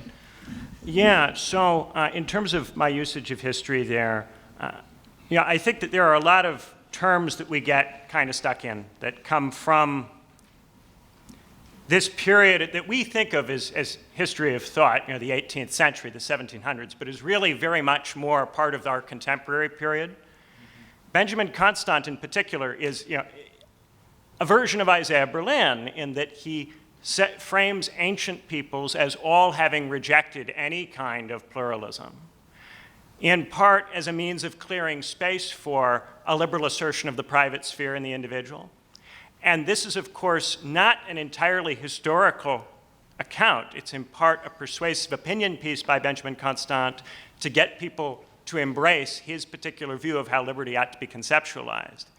And of course, contemporary historiography and knowledge of pre-modern societies is much more detailed than it was in the 1700s when Constant was writing, in part because there were numerous texts that were not yet translated into languages that these theorists were reading in part because many of the translations were poor quality. There are a lot of ideas and concepts only partially or misunderstood or in part understood by the theorists of the 1700s. And so I caution anybody in reading 18th century theorists' account of the ancient world as straightforwardly correct. Many of them are writing to critique 18th century aristocrats, and then they're projecting the traits and the behaviors they associate with 18th century aristocrats onto the entire history of Rome and Greece and the medieval world and so on. So when I talk about non-liberal pluralism, there are a lot of old pre-liberal imperial states that had a large amount of religious pluralism. Now, of course, all of these states have forms of slavery and serfdom, and so they are all unacceptable as models. But the aspect of them, the pluralist aspect of them, is something we can potentially borrow from in trying to think of ways to be pluralist without having to embrace individualism in the market. So I would think of, say, Tang China, for instance, as an example of a very, very heterogeneous kind of early state, and something that we could look to potentially. Not to say that we can reconstitute the ancient form of society, but the set of things we can draw on is not just limited to the ideas of the 18th century. And these people who want to draw a line and go, this is modern and this is pre-modern, and the things that are modern are the things you can talk about, and the things that are pre-modern are out of date or outmoded or can be thrown in the trash, that is a liberal propagandistic point. I completely disagree with that.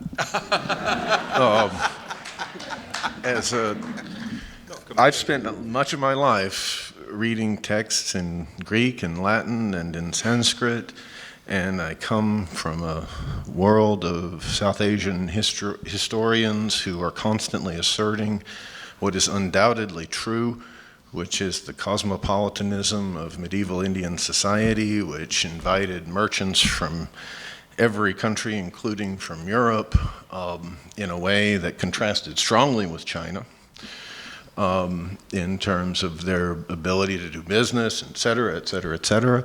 And yet, when I look at the Indian intellectual tradition, and it's fairly unique as being a highly literate society that underwent colonialism and responded to it quite readily. And I see the enthusiasm and the excitement with which Indian intellectuals immediately recognize the applicability of liberal critiques to their society. And when I see those who are asserting the value of Indian civilization dismiss all liberals and all leftists as race traitors, right? I'm very wary of this. And more to the purpose, I would say that liberalism was when liberals said that they saw in the 18th century the rot of 10,000 years of civilization, they were right. Those aristocrats did share all kinds of traits with the aristocrats of previous eras. Liberalism was a critique of all of human history, and it was voiced famously, powerfully, non-trivially in the name of the freedom of the noble savage. And I don't think that that's a racist gesture, right? I think that that is an argument, right? Even Adam Smith, right? It's not about markets. It's about what he calls natural liberty, which is to say the freedom that is natural to us, raised to a conscious level, right? It's not an argument about a set of policies or a possessive individualism or anything of the sort. And so I think that I think it, you know, it's a disservice to the way in which, you know, and I would also, you know, remind us that, you know, that I guess I hear a kind of rotten critique of Eurocentrism in those arguments that. You know, the only country in the world where you're forced to read Marx and Engels is China, right? This is, you know, really abridged and badly translated, so not really. Well, he said it's poorly translated. So I guess I would say that the liberal philosophy of history isn't parochial. It doesn't have a kind of specific content, right? At its core is the question that we are, you know, that as Marx puts it in 1844 manuscripts, that the nature of our species is to determine what our species is, right? That we change what it means to be human in history. And that is the project of liberal freedom, and that has no specific content, right? The question of capitalism is the question of a blocked transition to a new form of society. It's a transition pathology, right, at bottom. All right, yeah, so I'm a little surprised that, two questions. The first one's for everyone. I'm a little surprised that no one critiqued liberalism from the perspective of its religiosity.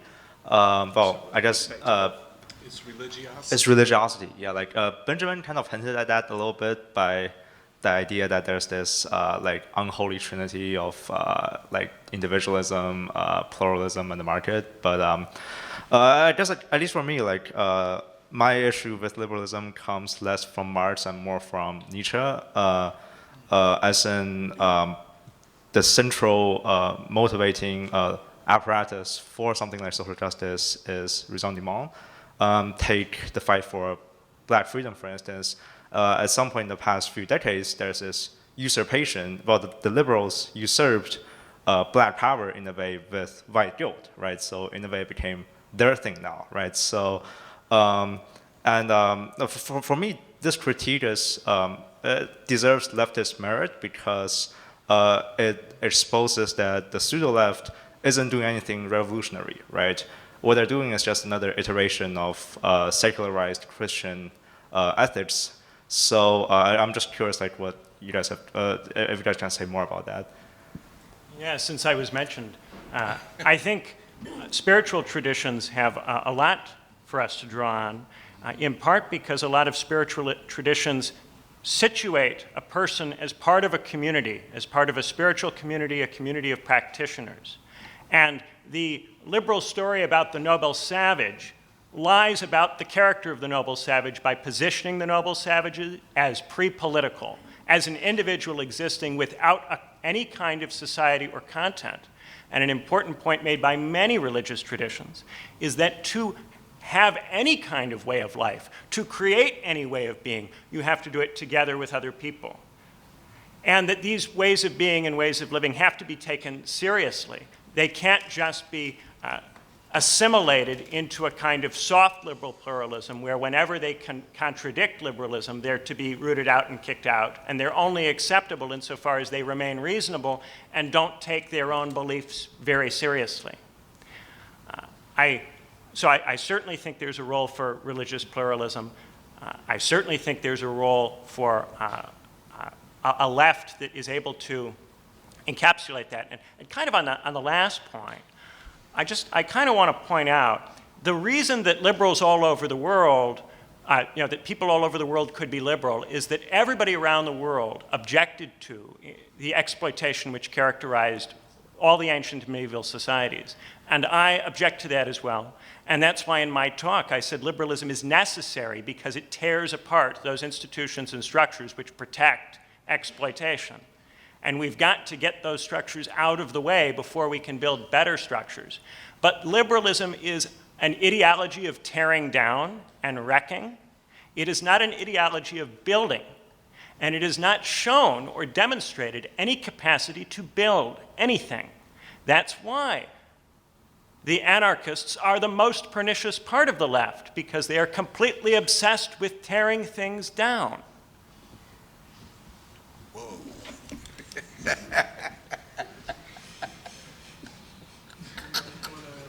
I think on religiosity, I want to. Benjamin did it from a different perspective, but I'd like also to defend religiosity. It's a very important way in which people have conceived of their connection to the world and to community. And to me, I find it very difficult to separate, and I don't mean this as a diss, on the contrary, as a praise, to separate ideas of, to confirm your point, liberal freedoms from Protestant ideals of, and really, the whole free speech, original free speech movement is about defending the right of Protestants to hold their faith at times when it was embattled. And when those same people became the government, I'm just reading this fabulous book by Muchangama on the history of free speech. It's superb. he makes the point that everybody who was for free speech, when they came into power, immediately stripped it from the opposition, and this was true of the Protestants. And at that point you could say, and this shows you free speech is BS. I've got BS written here, but actually I meant you. Sorry. But, stupid joke. Forgive me, that was horrible. I mean to say at that point you could lose sight of the fact that actually the Protestant ideals of individualism were important steps towards conceiving ourselves as having a reflective space, a private sphere, from which we could abstract ourselves from obligatory social relations, so that we might be able to conceive a different way of being, and that these things are essential to that. So I think there is no good community without individualism. You couldn't have, but what kind of community would it be where you couldn't abstract yourself from it and consider, are we doing the right thing? I feel it would be kind of Pol Pot-ish somehow, but if it wasn't, if you couldn't shut the door on the kind of noise and say, am I in the cult, or am I doing a good? Are we a part of the future? I don't think there can be communities without, not good communities without individuals. Well, I think that the individual is, I've used this term before, a reified abstraction. It is a category that we use to try to interpret or make sense of reality. Now, I think that this category tends to do us more harm than good. When we think in terms of the individual, we tend to end up thinking along liberal lines, which result in the adoption of right-wing positions. And I think it is generative to think in a more complicated way about it. Now, that's not to say that there isn't freedom, that there isn't pluralism. I'm for freedom and pluralism, okay?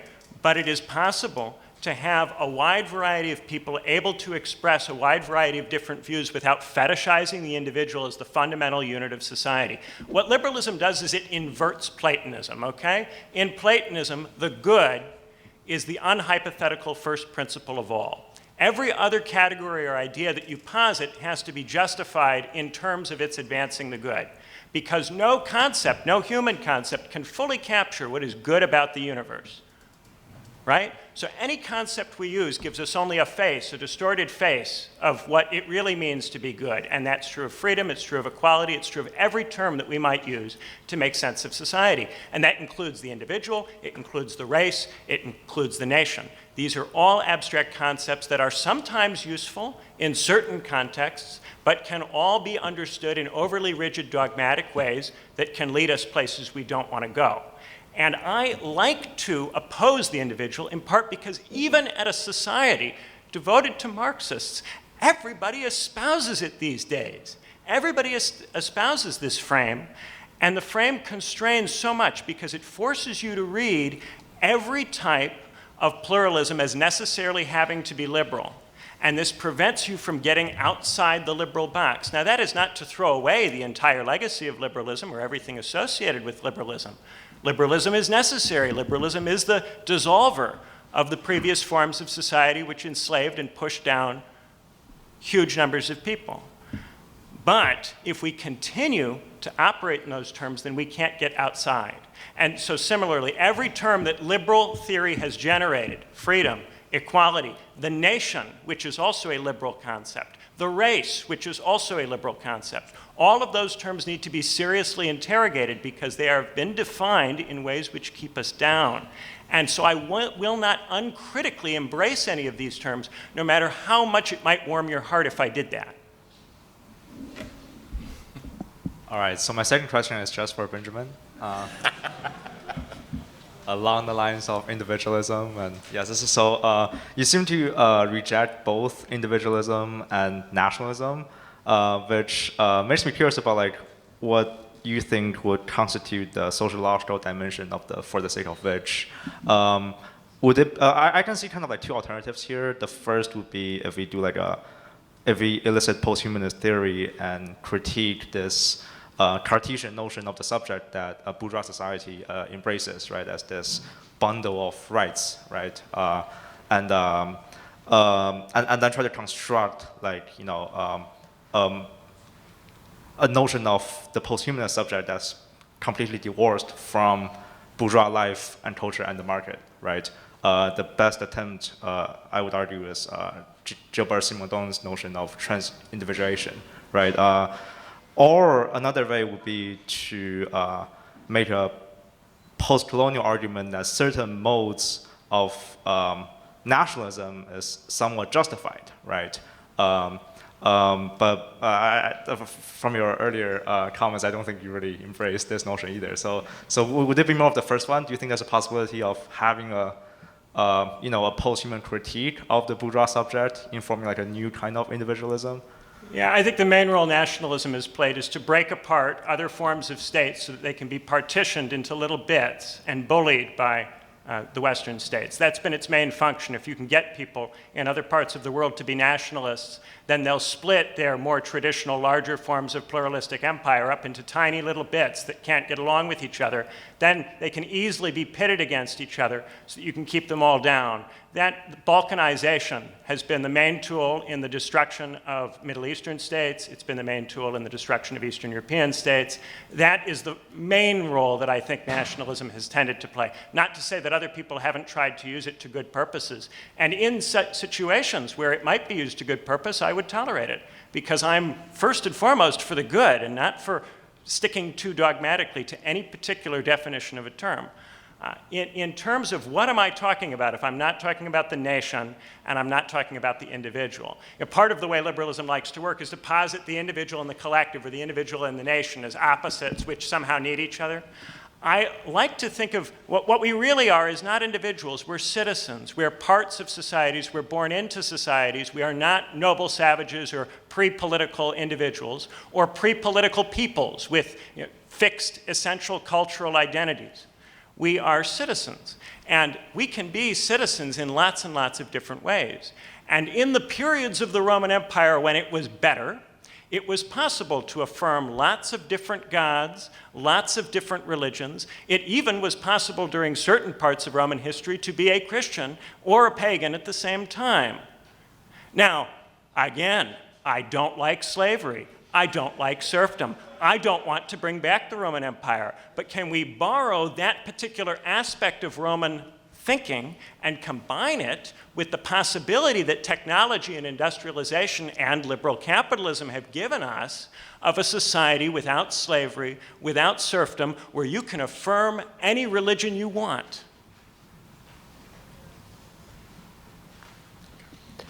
Hi. Let me just add one thing to that. I think that the question of, I appreciate James's comments about Protestantism, and it's a tricky issue as to really why the Enlightenment ceased to be a movement within religion, or ceased to be a aspect of the Reformation, which Hegel strongly reaffirms, right? And in that sense, it's the last sort of moment where the question of the development of religion in tandem with the development of reason. One of my favorite pamphlets of the Reformation is Christianity, Nothing Mysterious. It's got a great title. That question of the sources that strengthen our individuality from society, that we draw strength from our sociality, right? That liberal sense that at the bottom of religion is a even non-propositional confrontation with our sociality and the reality that society existed before us and will hopefully continue beyond us. I think that that still exists. I mean, that's to me why I invoke my teachers at the beginning of this talk. You know, you could call that a kind of secular Hinduism, right? I'm laying the wreath on the altar of my ancestors. About this question of noble savagery, let us not parody this question. Right? The issue is one of our sociality, of our freedom not being hostile to us. Right? That's what Rousseau means. Rousseau means that in the history of civilization, our freedom has been expressed primarily through our self-enslavement.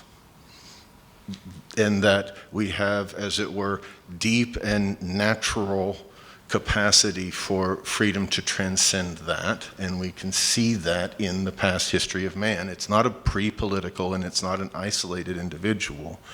And to the extent that any passage in the discourse on the origin of inequality implies that, certainly Smith and Kant and others critiqued him for that. But it is a question of the possibility of our sociality being the ground of our individual development. One more thing about individualism. Individualism is really precious. It's a product of history. It's not all around us. What's all around us is mass conformity and fear. It's a generation of kids who are all told to write personal essays according to a script in a book, right? We're not living in a society of the flourishing of individuals. We're living in a society in which there's nothing to distinguish us from other people except for the fact that we'll go along to get along, right? Our conformity is an asset, right? And everyone knows it, right? This is a deep and pervasive social fear. And the other, and there are times when it's extremely important to say, I hate all these fucking people, right? I hate society as a whole. The whole thing feels like an imposition upon my individuality, right? That's not just an abstraction. Right? That's an absolutely fundamental resource that allows us to think, that allows us to learn. So if it's an artificial product of history, right, let it grow. Right? Let's create something even more, artificial out of that. Right? Let's not reject it. Let's realize it. Okay. Thank you very much for the panel. And I wanted to say, before I just launch into my question, that Tony, I really appreciated your observation, especially about how, if, for example, there's a school or a library named after a black civil rights leader, that this wasn't... Washington. Yeah, that this wasn't given. Right? And as you note yourself, it's something that can be easily applied to labor. I mean, if people want to note that the mid-20th century settlement, wasn't the communism of the 23rd century, they're fine to do that, and they're fine to critique those failures. But I think that we should never forget, my great-grandfather was a lumberjack, his son was a professor, right? Because of that period. We should never forget how much we gained in that, and that if many of us are here and able to participate in an event like this, right? It's because of, the foundations for the middle class that were established in that time. So we should never, forget that or take it for granted. But what I really wanted to ask was, it was a question about democracy.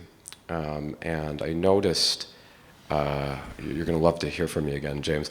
I noticed when you were talking, you said this is sort of a sine qua non, right, of a kind of liberatory society, to have parliamentary representation and this kind of thing. And I think we can all, I think everyone here would say, right, that we We advocate democracy in general. I think, regardless of how we interpret it, I think we'd all probably be able to agree on that.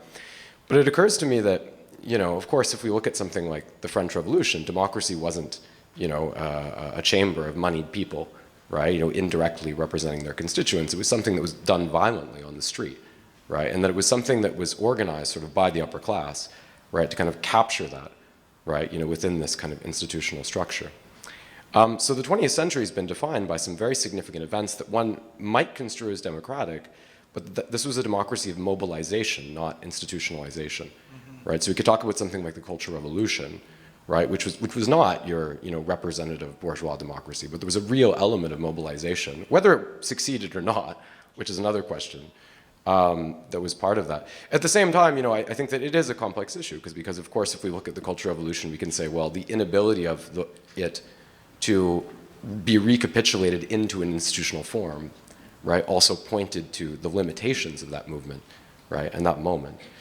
So what I would like to ask is about this, and maybe now we have a tendency to kind of flatten it out, right, and say, well, Mao, that's just Stalin, right, it's just a history of demobilization because we really need our formal institutions, right? So I really want to ask you all, or whoever would like to answer, this question about sort of the democracy and the dialectic between, institutionalization and mobilization. Thank you. Yeah, I find myself in qualification. I have no knowledge or understanding of the Cultural Revolution, which isn't meant to be dismissive. It's just that I just don't know. But I definitely find myself wholly in agreement with you on the question of democracy, which the Constituent Assembly is the least important part. The whatever chamber it's held in, or the rituals, or the the voting system, even all of these, to me, secondary matters. It's only insofar as it's a living thing that it's of any account, and it's in the. I mean, the reason democracy is so fabulous is that it obliges each of us to make our case, as individuals or as movements or whatever, so that while, anybody can hatch any idea in their head on their own, I think if you have to make your case to other people, what you're doing in that process is you're looking for agreement, you're trying to make your ideas live in somebody else's mind, and in the doing so, this is the real test of whether what you're saying is, confused or whatever. But in the formulation of those ideas, in the attempt to build coalitions and movements around the slogans or demands that you're conceiving, that political process, that is the democracy. And the votes coming in is obviously it's important, but it's the last point. It's not. It's the end point. It's really kind of the death, actually. But it's the life is the thing. So yeah, very much. I want to emphasise, because I've overdone it on the disagreement. I fell entirely in sympathy with Benjamin's point that we should be citizens. Absolutely. I think citizens is a fantastic model. And even citizens free to worship any god or none.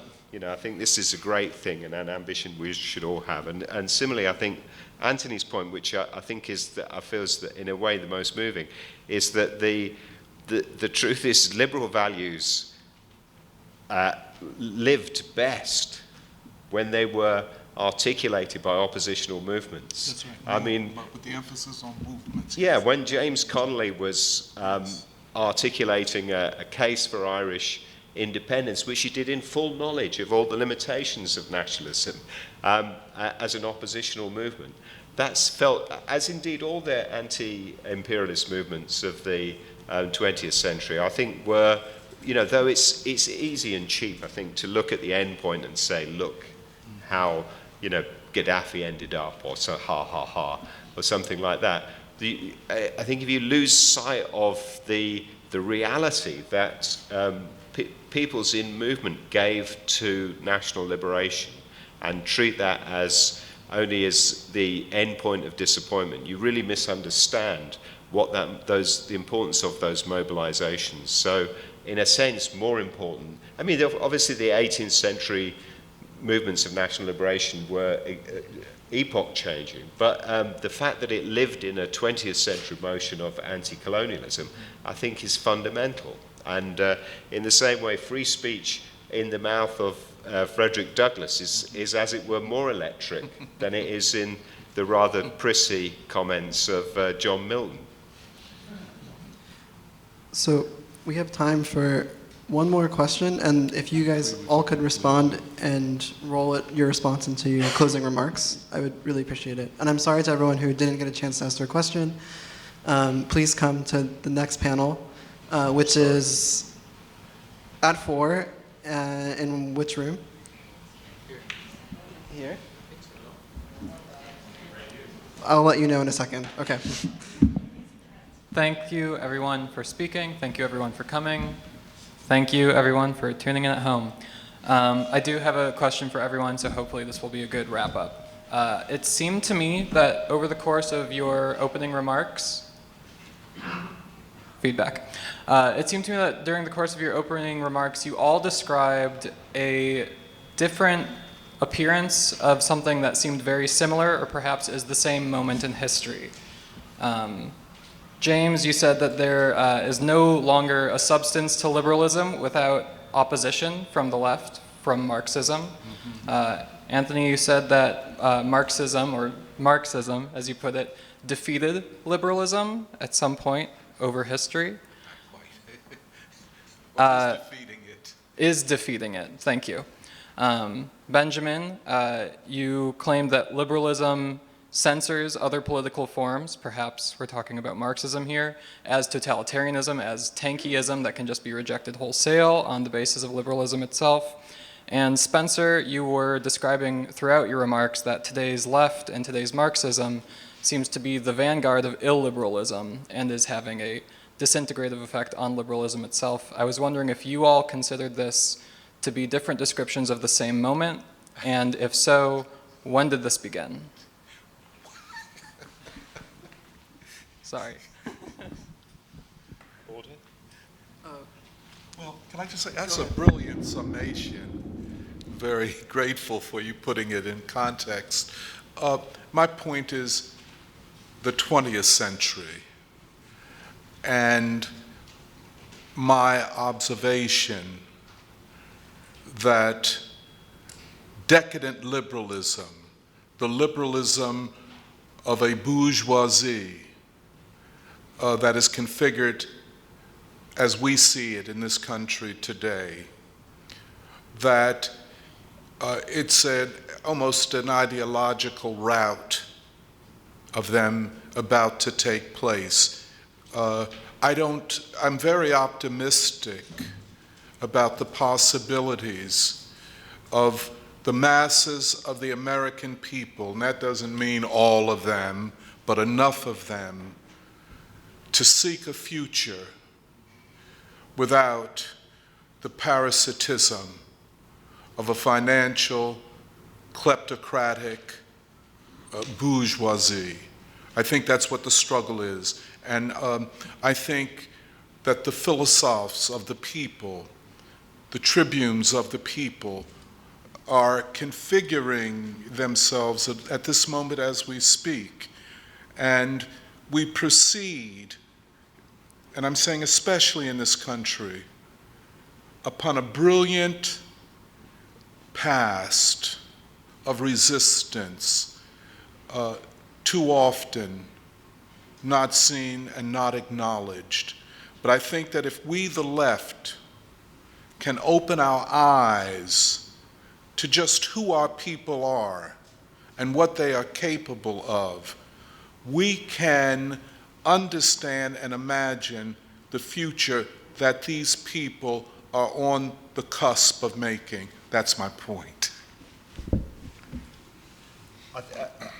fabulous point as well, and I'm really grateful. No, we're in total agreement. yeah. Well, we never met. Well, let's see. But Okay. my emphasis coming slightly different because I think I want to warn, in a sense, that we are in a deeply illiberal moment, that whatever liberalism is up to. I mean, maybe liberalism is the illiberal moment because I'm just, it's empirical to me that both my daughters were prosecuted recently for clashes with the police. I was amazed to discover because of the lockdown, because they were in a park.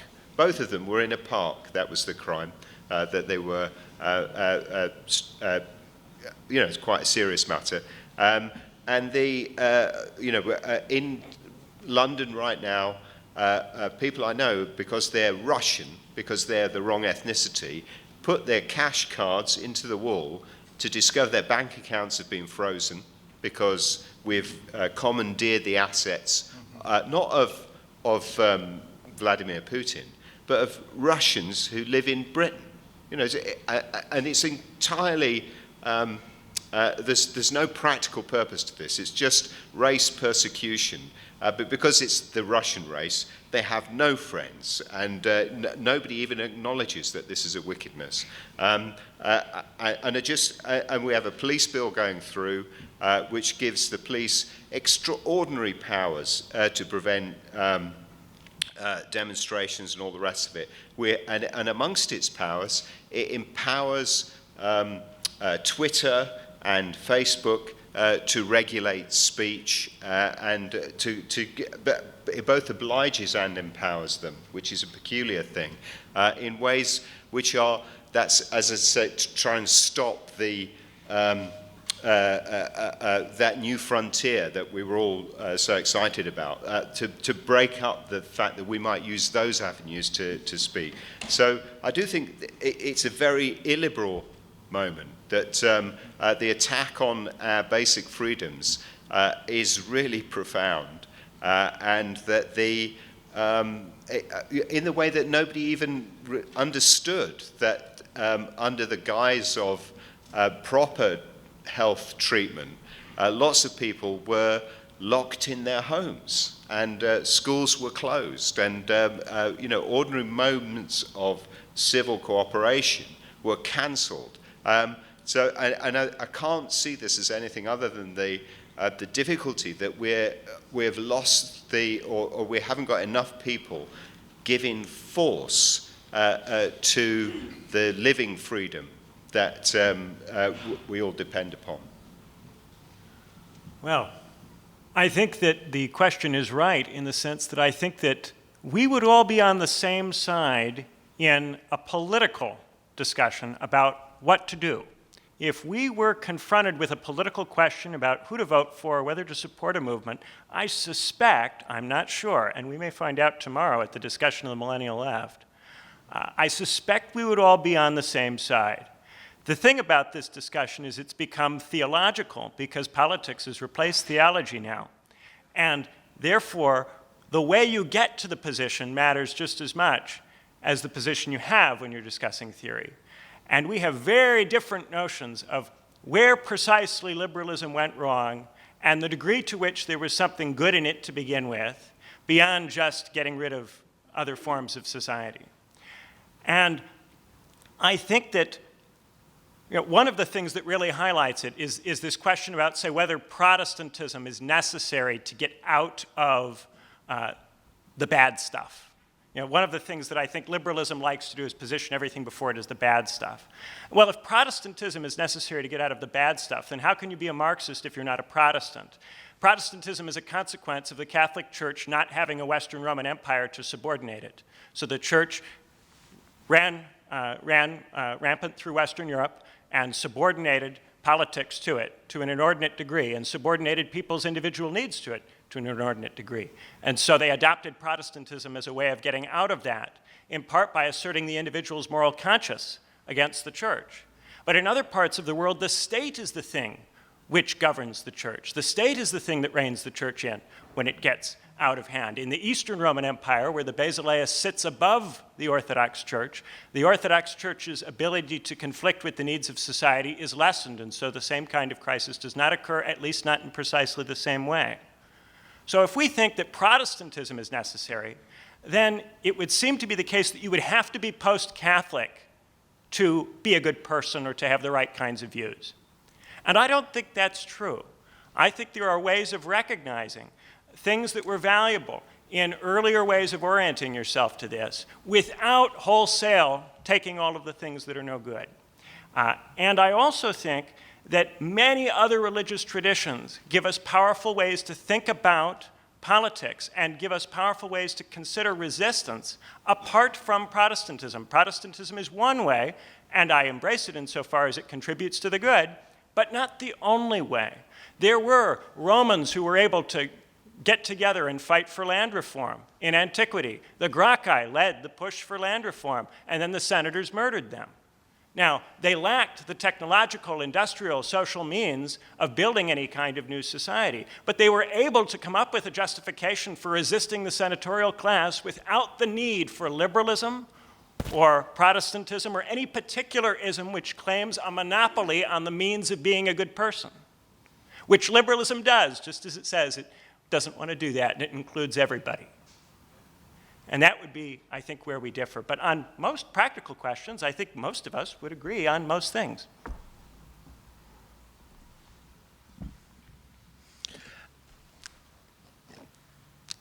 In many ways, I agree with everyone, but I do think it's a question of sort of, as Benjamin just said, of how you get there.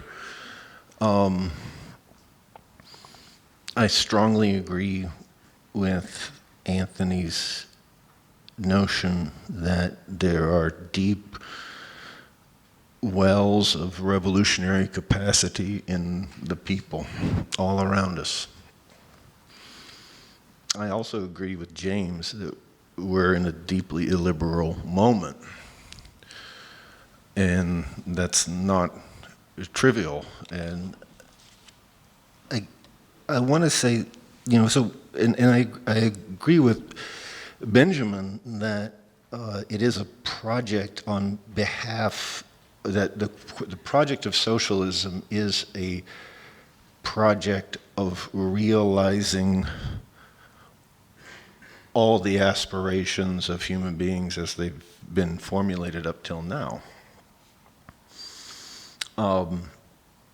But I guess just a couple of points where I think the emphasis is a little different.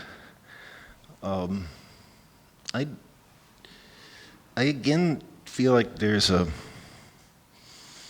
false search for authenticity, in the sense that, I'm perfectly willing to say that the whole world is post-Catholic, right? Religion meant something in the pre-modern world that it can't mean today. And it doesn't matter whether it's Eastern Orthodox or it's Islam or it's Hinduism or what it may be. It is the religion of a new form of social life. Right? It has come to express the needs of a new form of humanity, or it has gone extinct as a religion. There is megachurches. There are megachurches in Islam. There are megachurches in Hinduism. Right? These things are not like the same phenomenon that you see in one religion. We're seeing across society. We live in a global society in a profound way, at the same time. And in that, and I don't think we're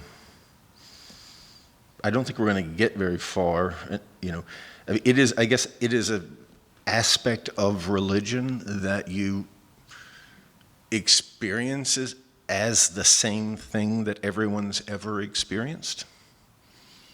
It is part of being a Muslim that there is no history to Islam, right? To the moment of submission to God.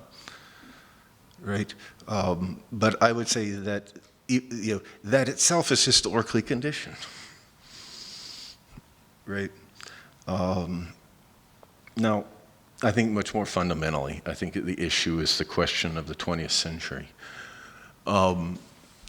The question was raised earlier about how we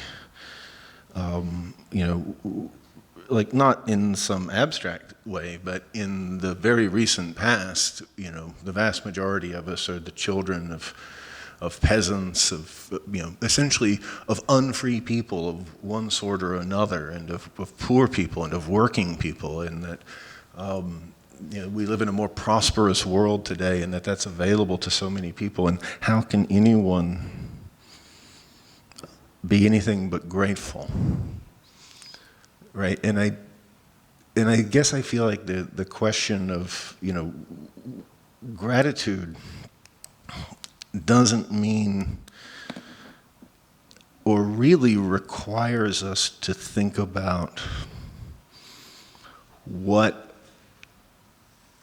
the project of freedom that the past formulated, of which all of these things are, in a sense, a relatively unintended byproduct, right? That we have to think about the way in which the struggle to overcome racism in the United States was a struggle to reconstitute the project of socialism in the United States. That's right. I'm sorry. Right. Forgive my interruption. So that's what I'm worried about, is that we to express our gratitude, we don't have to idolize. Right? We have to, to think about the defeat of the 20th century, the compounded defeats of the 20th century is not a churlish, youthful gesture of like, oh, they were fools, right? It's about really coming to terms with the tasks that they impart to us, right? That, as I always say to my students, you think you have a criticism of these people, but you never think about the criticism that the dead have of us. Right, and I guess to me, the question of talking about the 20th century as a history of state capitalism is about that, right? It's about the loss of the command or the ability to even contemplate commanding or taking responsibility for the very project of freedom that we've imposed upon ourselves. I'll leave it at that.